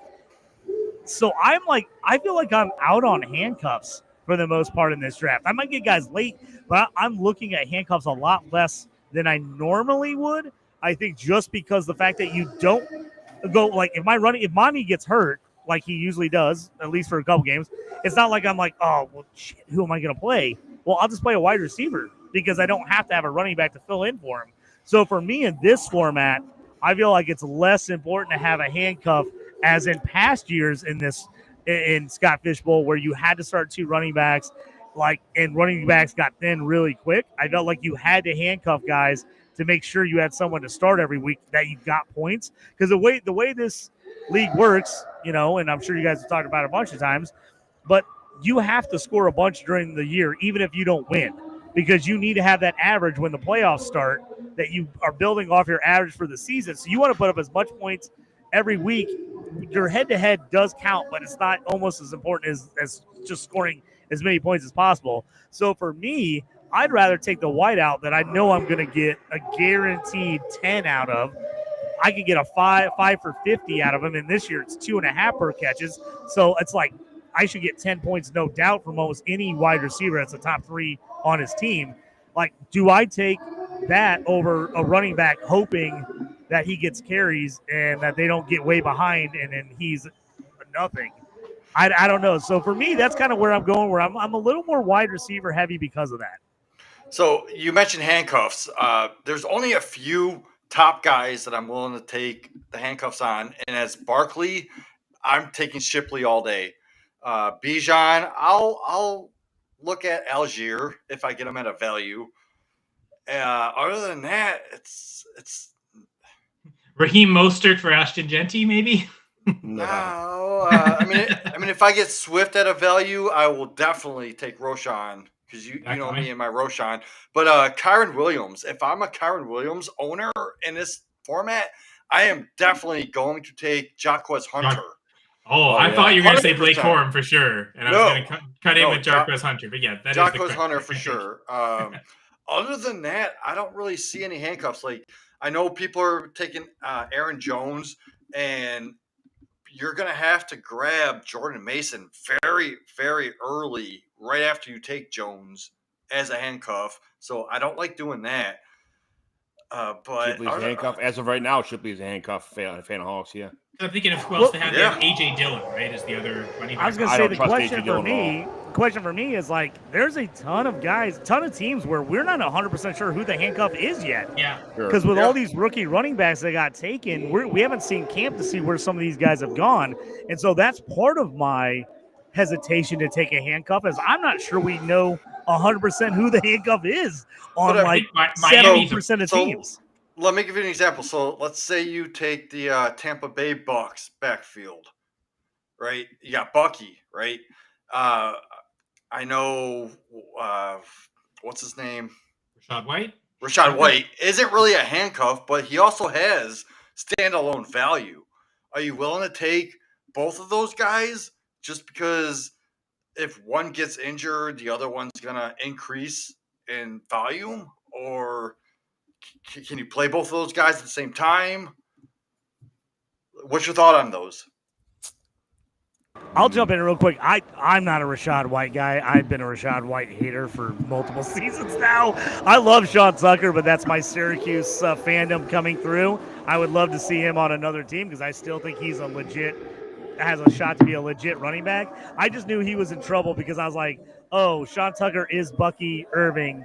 They're like the same player, but Bucky's slightly better. So I was like, damn it. When they drafted Bucky, I was like, that kills Sean Tucker. I still like Sean Tucker. I just think Rashad White, we've seen the max of what he can do, and I just think he's going to slowly fade away for fantasy purposes. He was the volume king. He was just an example. He was on a great team, or I shouldn't say great team, really good offense. Yeah. Where they needed someone to get touches, and he got a lot of touches. And now that he's not getting those touches, he just doesn't do a lot with the touches. I'm a NFL bettor. I take plenty of prop bets, and I literally just jump on the under on Rashad White every week on yards. So unless he busts out one big run, like he never gets over, he always goes under. So I'm just not a Rashad White guy. Now, is there a chance Bucky gets hurt and he becomes the guy? Yes, but I would almost think if Bucky goes down, it becomes a Rashad White, Sean Tucker share. more than it just becomes Rachaad White by himself. That's just my personal assessment of it. JT, a couple rounds from now, you're going to be possibly forced with a decision of best player available being Kyle Pitts or Mason Taylor. Which one do you pull a trigger on in that situation? I know I'm pulling your heartstrings. You know I'm a Mason Taylor. I know you are. Huge Mason Taylor fan. He's got a great last name. I like him a ton, but man, I'm nervous taking rookies in this type of format. I think he's going to be really good. I've taken him in almost every draft I have. If it was like a start 2 tight end format, Mason Taylor's on my team. I can guarantee you that. But in the fact that I don't have to start a tight end, I'm going to be very hesitant about taking tight ends that weren't the top guys. Like I said, I would have taken Bowers and McBride at the turn if either one got to me. Kittle, I took Hunter because I told myself I was going to take Hunter if he got to 3-1. Kittle was the next guy up for me. I was going to take Kittle if he got back to me. Then he went. So I'm like, all right, I'm out of tight end there. And then coming back, I was like Hawk or Njoku were two guys I was considering. So when they win, I was like, okay, I'm probably out there. So I have to be honest with you. I'm not sure I'm taking tight end at all. And if I do, I'm probably going to take like a Muth, a Goddard. I'm going to take, one of those guys is probably who I'm eyeing. I love Mason Taylor. Maybe I throw in a last pick with him. I'm just in this type of format with a rookie. I think he's going to be really good. Dynasty, buy people. But in this type of format, I'm just not sure that he's going to see enough volume, especially early, because that's the issue. You need guys to score every week. Yeah. Unless he starts crushing late. To me, I could see him going undrafted in this format, and then a guy that you could pick up early on the waiver wire if he hits with a couple games early in the season. Jamie, I just wanted to go back to you were talking about with the Bucks backfield. And Fantasy Holics Podcast Network mentioned here, Rachaad White had 32 carries total weeks 14, 15. And those were, I think, week 14, Bucky got hurt, and then he was active week 15, but they barely used him. Just he only did special teams. Yeah. And so I guess it showed last year with proof of concept that when Irving went down, White was the guy. But it's a new offensive coordinator this year, so just because that happened last year doesn't mean it'll be the case this year. The new OC might really like Sean Tucker more than Liam Cohen did. It seemed like Liam Cohen had that one game where he used Tucker because the other guys were both hurt. And that was the only time Tucker really had, or no, it wasn't that they were hurt. I think White got hurt, but it was such a blowout that they were resting Bucky Irving and they just went with Sean Tucker the whole time. And it seemed like that was the one game where Cohen was willing to give him the rock. But other than that, he was hesitant. But that could mean the new OC could change that, and they might really like Tucker. So just because White like I said, White last year, like you said, Kyle, like you're saying, White is better than I give him credit for. I just don't like White personally. That's just me. So, He's definitely. I just won't take him because I just don't believe in him whatsoever. So the problem for me, if I don't believe in a guy and he's on my team, the chances of me starting him are very little. Right. So that's the issue for me. For me to take a guy that I'm not going to count on. Now, if it was best ball and I'm if Bucky goes down and Rachaad White gets in and gets carries, I'll take him on a best ball team. But I know I'm not starting him. There's no freaking way I'm starting him, especially in a league where I don't have to play running back. So for me, I'd rather have another wideout over him. But that's just me personally. I can see where you take Rachaad White, especially if you took Bucky. Coming up here on the turn, if somebody took Rachaad White here to cover Bucky, I wouldn't hate that. I just know I'm not going to play Rachaad White 9 times out of 10. I still think this is probably still around early for me though. I think they're still starting running backs. JT, let me ask you this real quick: Roschon Johnson or Rachaad White? I like Roschon better, but White is probably the pick. Are you sure about that? Are you sure? Oh, man. I just don't. Man, I don't know what the Bears are going to do this year. The problem is I like Roschon, but until he, legitimately gets some carries, I just don't know what they're going to do. Is Roschon going to be David Montgomery? We're hoping. If you're a Roschon owner, you're hoping he's David Montgomery in this offense. But we just haven't seen it yet, so it's really tough to count on that he's going to be a factor. Maybe he is, but we've seen no evidence of it yet. So that's part of the problem. So for me, even though I like Roshan as a player more, I'd rather have him in Dynasty. In a format like this, I'd take Rashad White over Roshan. Just because we know Rashad White has gotten touches. We haven't seen it out of Roshan yet. So with Hampton going into that offense, would you rather have Najee Harris or Roshan Johnson? You said, Najee or Roshan? I think Najee. Even though Hampton's going to be there, I think Hampton's really good. And I honestly was considering taking Hampton in that round if he got to me. But I think Najee's going to definitely be more part of this Chargers offense than people realize. I really do. He was so hated on by the fans of the Steelers. The guy was solid. I do think he's a better receiving back than Hampton. Not to say that Hampton can't improve in that area, but I think Najee's a better receiving back than Hampton. I would not be shocked if Najee sees a lot of playing time early in the year and then Hampton kind of cuts into his workload as the season moves on. But I'm not discounting Najee here. I'm really not. And I know we want to say it's a first-round running back he's going to play, but we just never know, especially with a coach like Harbaugh. He's an old school, classic guy. Like, if you're not learning the system or picking it up at the pace they want you to, like, those guys will sit you. I mean, and does it become a Jonathan Taylor situation with the Colts where they just didn't really play him until week 6 or 8 of his rookie year? He got a couple carries, but they just didn't feel confident in, like, really turning him loose until a little later in the year.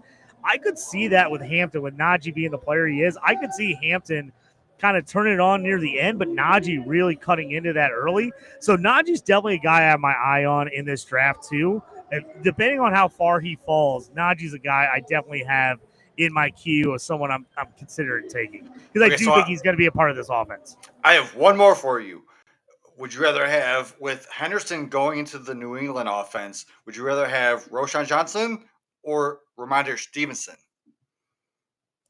Oof. That one's close. I'm leaning Ramondre just because, again, we've seen him get the touches. Roshan, again, I like Roshan, but it's just like until we see it, it's like I feel like we're on that hopium. We're hoping that Roshan is gonna like finally become a bigger part of the offense, but until we see it officially, I just don't know what's gonna happen. I'm probably taking Ramondre, though I like Henderson. I think Henderson. I don't think it's going to take more than 4 or 5 weeks for Henderson to completely steal that job. No! Yeah, I was just thinking. Off the board. T-Law off the board. Jalen Warren. I thought he would get back to me. I've just been looking through all 10 drafts, and just to go with the previous quarterback pick, Purdy, that's the earliest anyone's gone on their third quarterback, going Josh Allen, Kyler Murray, and Brock Purdy. Yeah, because that's a bench player. Purdy, Stroud, T-Law. I had a feeling a quarterback run was coming. I started it with Herbert there. Man, everybody. And Jalen Warren. Well, there went my turn, fellas. Yep. Jalen Warren, T-Law on the turn. That was my guys. Now, all right, we got to rethink strategy here, fellas. Let's start looking through who's left. If you always get the J.J. McCarthy, Justin Jefferson stack, like that I guess is always in your back pocket. Now, just thinking that, if Jordan Addison falls too, would you ever go with the double stack? Take Addison and McCarthy right there, and you get both top Vikings receivers with McCarthy. I'm not totally against a double stack. I tell you what, man, 2 years ago, I took a Tua, Waddle, Tyreek double stack that led me to some big money in some leagues. And most of them, I took those guys were overall points leagues where I just wanted to stack points. And as long as the Dolphins were scoring, I was killing. So I'm not totally against the triple stack there. I tell you what here, you guys, what do you think? Are you JJ or Dak on this turn? I could go with Dak, Lamb stack. Man, or so tough. I'd go Dak. We've seen him. I mean, I don't know that we expect McCarthy to run very much. So we'll go with Dak, who we've seen be in conventional scorings, a top 3, top 5 quarterback multiple times in his career. I think I'd bank on that. And then you still get the stack with Lamb. Yes. I'm going to go the other way because we've seen lesser quarterbacks be top 10 in that offense. And apparently Philip Lindsay's still on the board. Vince, good call. Philip Lindsay. I completely forgot about him. Jordan's also saying go Dak over JJ.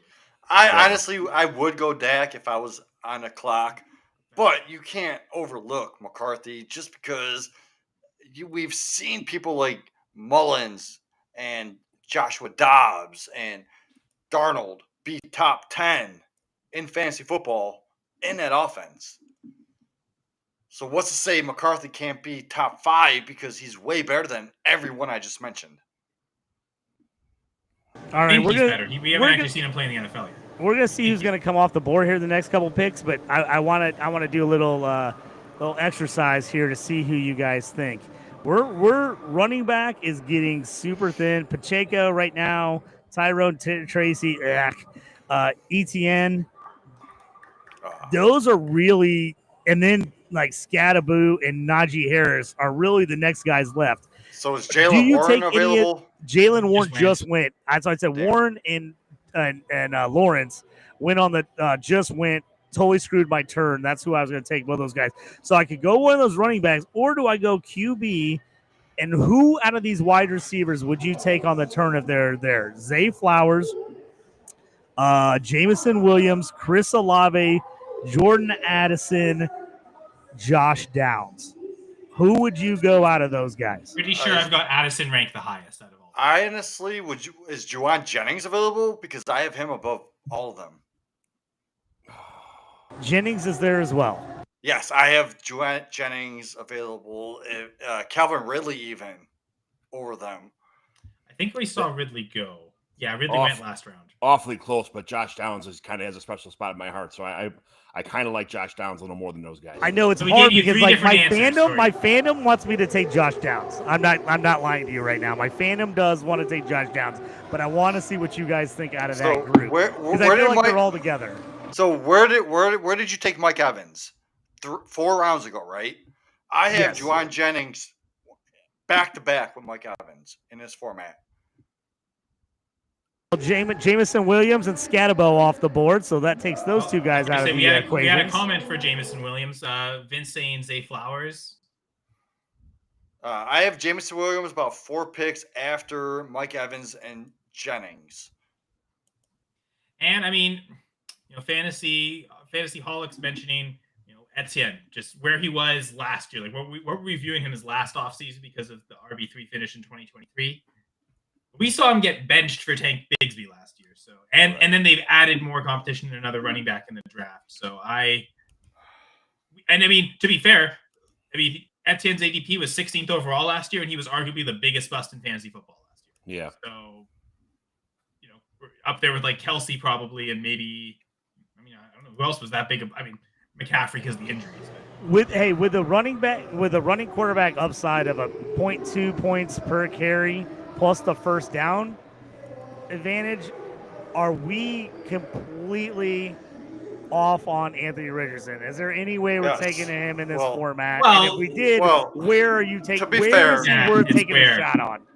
All right, right? Yeah. To be fair, that whole thing about Anthony Richardson's shoulder, he has an injury, right? But I'm not worried about that injury because he couldn't even throw with a healthy shoulder. So I'm not even moving him up or down because I had nothing to do with Anthony Richardson in this type of format and anything fantasy football. Dude can't throw.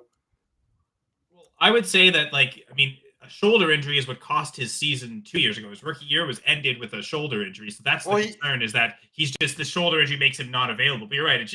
The quality of play is so low, it's not necessarily going to get worse.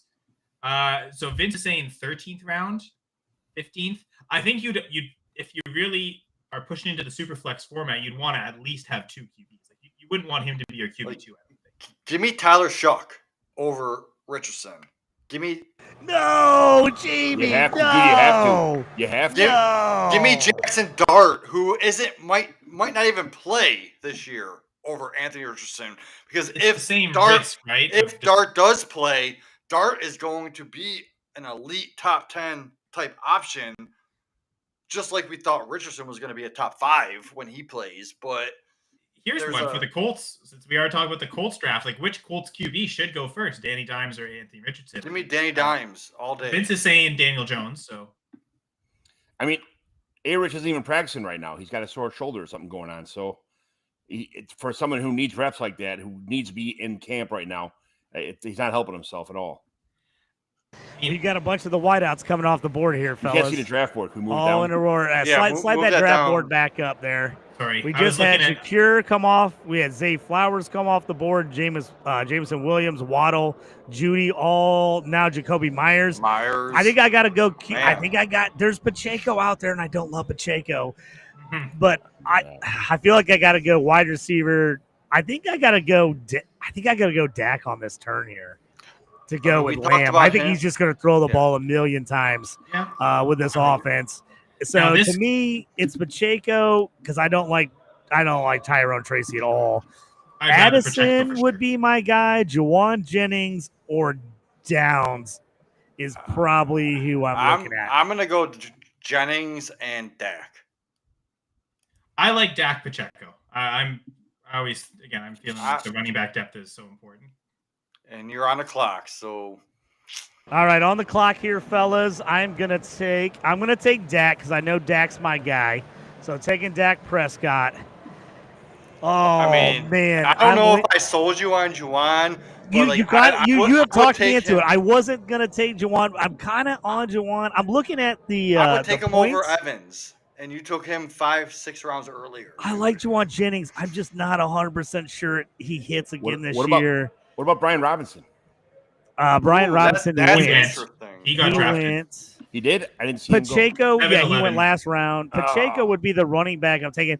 I just feel like Josh Downs is being completely underrated in this format. I really do. And I'm in the Colts. I just don't know if he gets back to me with all these wideouts going, and I'm going to kill myself if I don't have a Colt or a Steeler player, and this might be my last chance. I think I'm taking Josh Downs. I just think he's going to see – like, if you guys think you hate AR and you think Danny Dimes is going to end up being the guy – Danny Dimes is not a chucker. He don't throw the ball deep. It's going to be dumping it off to Josh Downs. He's going to jump it off to Josh Downs all day, every day. And if you look at Josh Downs' numbers, when he is actually – I'm doing it. Josh Downs, I talked myself into it. Good man. All right. Well, I like it.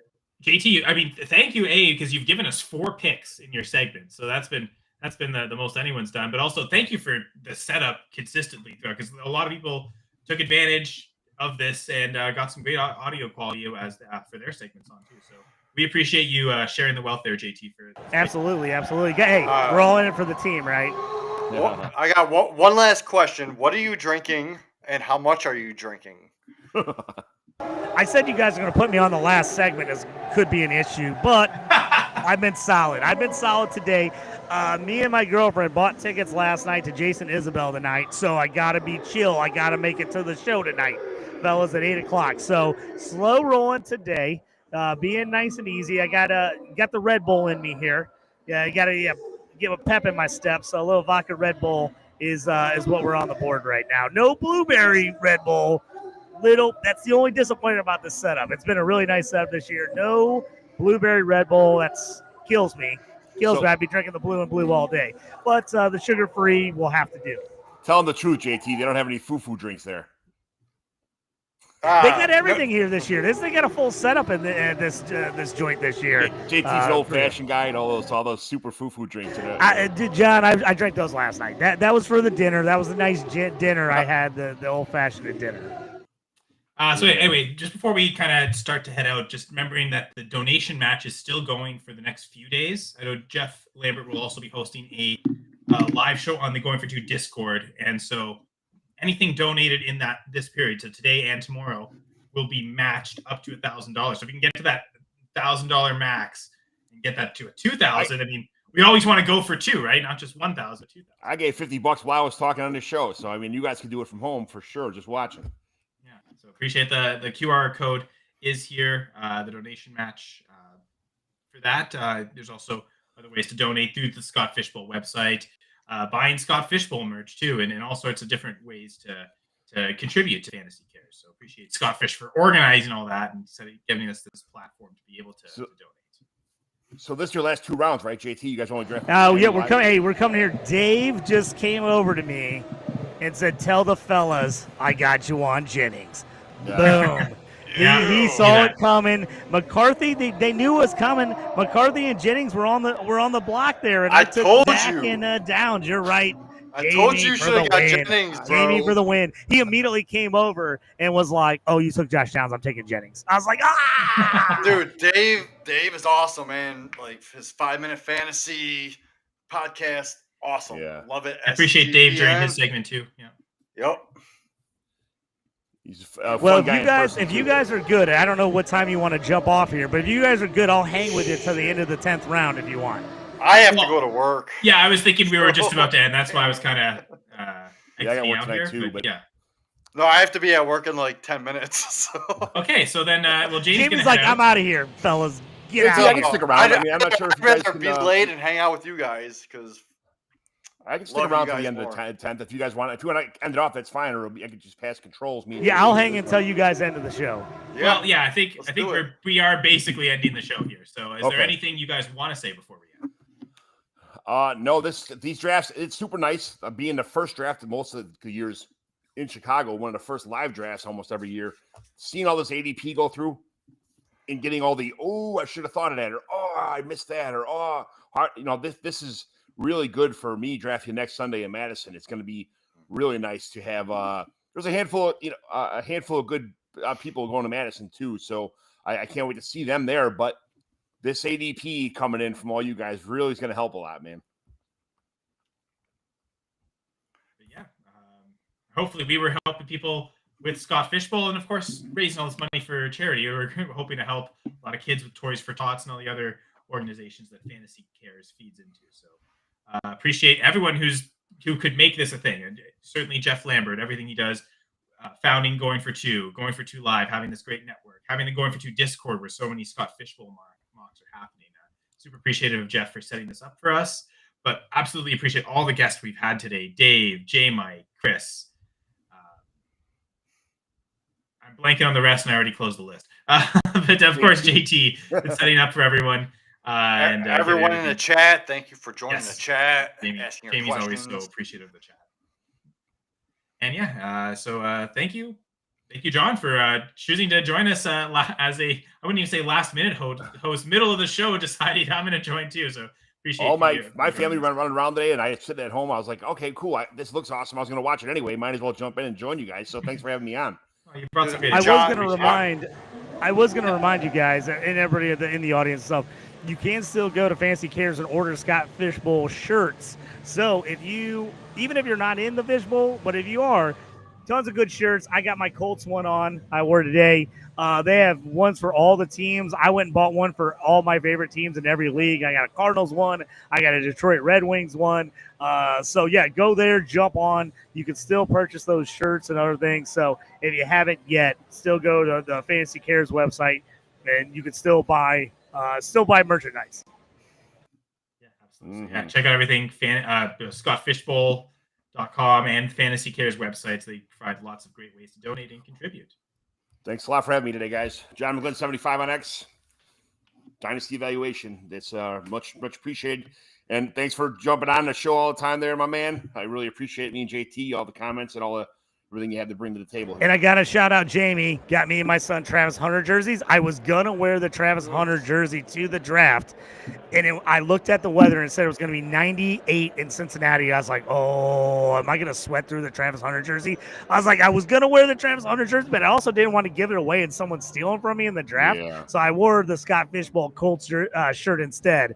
But I do have the Hunter jersey, me and my son. My son has already got it locked in. He goes, Dad, are we going to get yelled at when we wear the Travis Hunter jersey to the Colts game this year? Because he's all fired up going to the Jags-Colts game. I was like, they'll probably let it slide for you. You can wear the Hunter jersey. I was like, well, tell him your cousin went to Colorado and he's your favorite player. It's fine. So he was already asking me. He's like, you got to teach him young. He's like, Dad, is this like proper football etiquette as a Colts season ticket holder? Can I wear a Travis Hunter jersey in the game? I thought it was great. Awesome. But thank you, man. Those awesome jerseys. I owe you it. big time. My son was super, super pumped. And the fact that you got me the old school Jags teal with the Jag on the sleeve, it's badass, dude. Yeah, I loved freaking it. love it. I thought you would appreciate that one, so that's why I sent you that old school one. I'm always in for the throwbacks, baby. I love the throwbacks. I'll throw back out, to guys. see you, John. Gonna throw back to Jamie and I last year we started co-hosting the Sunday morning pregame shows here on Going for 2 Live. I was also doing Monday night. Probably going to continue that. But Jamie and I have a new venture, Dynasty Six Packs. Check us out on the Fantasy Six Pack Network, Fantasy Six Pack YouTube, and we'll keep talking. Might do a Scott Fishbowl episode at some point soon, Jamie. Yeah, I love it. Hell yeah. Dynasty, fantasy football, wherever the fun happens. And again, appreciate everyone for donating. Appreciate everyone who gave their time, whether drafting, and JT for all the great equipment for the setup. And appreciate you joining us for so long. Thanks for having me, guys. Thanks for doing this. It's been awesome. Hey, if you don't do a live draft, do a live draft, people. Get out there and do a live draft. They're freaking fantastic. Yeah, I'm trying to do a live draft. I'm in Cleveland. I was going to go do the Cleveland live draft. I just couldn't make it work. But I am in the Scott Fishbowl 15 Cleveland Guardians. I know people call it Guardians now, but I still call it the Cleveland Indians. So even though people in India play cricket, not baseball. So come check out and see where I draft Roshan Johnson in my Scott Fishbowl draft. Ahead of DeAndre Swift, clearly, like he's going to go before Swift's off the board. We know that. So check it out. I mean, we're not live streaming that, but that would be amazing for that. But again, appreciate everyone for joining us here on the Going for 2 Network, the Scott Fishbowl 15 live drafts from Cincinnati. So thank you, JT. Thank you, John. Thank you, Jamie. And of course, thank you, Geoff Lambert, host of everything Going for 2. I'm Kyle Senra, signing out. Goodbye.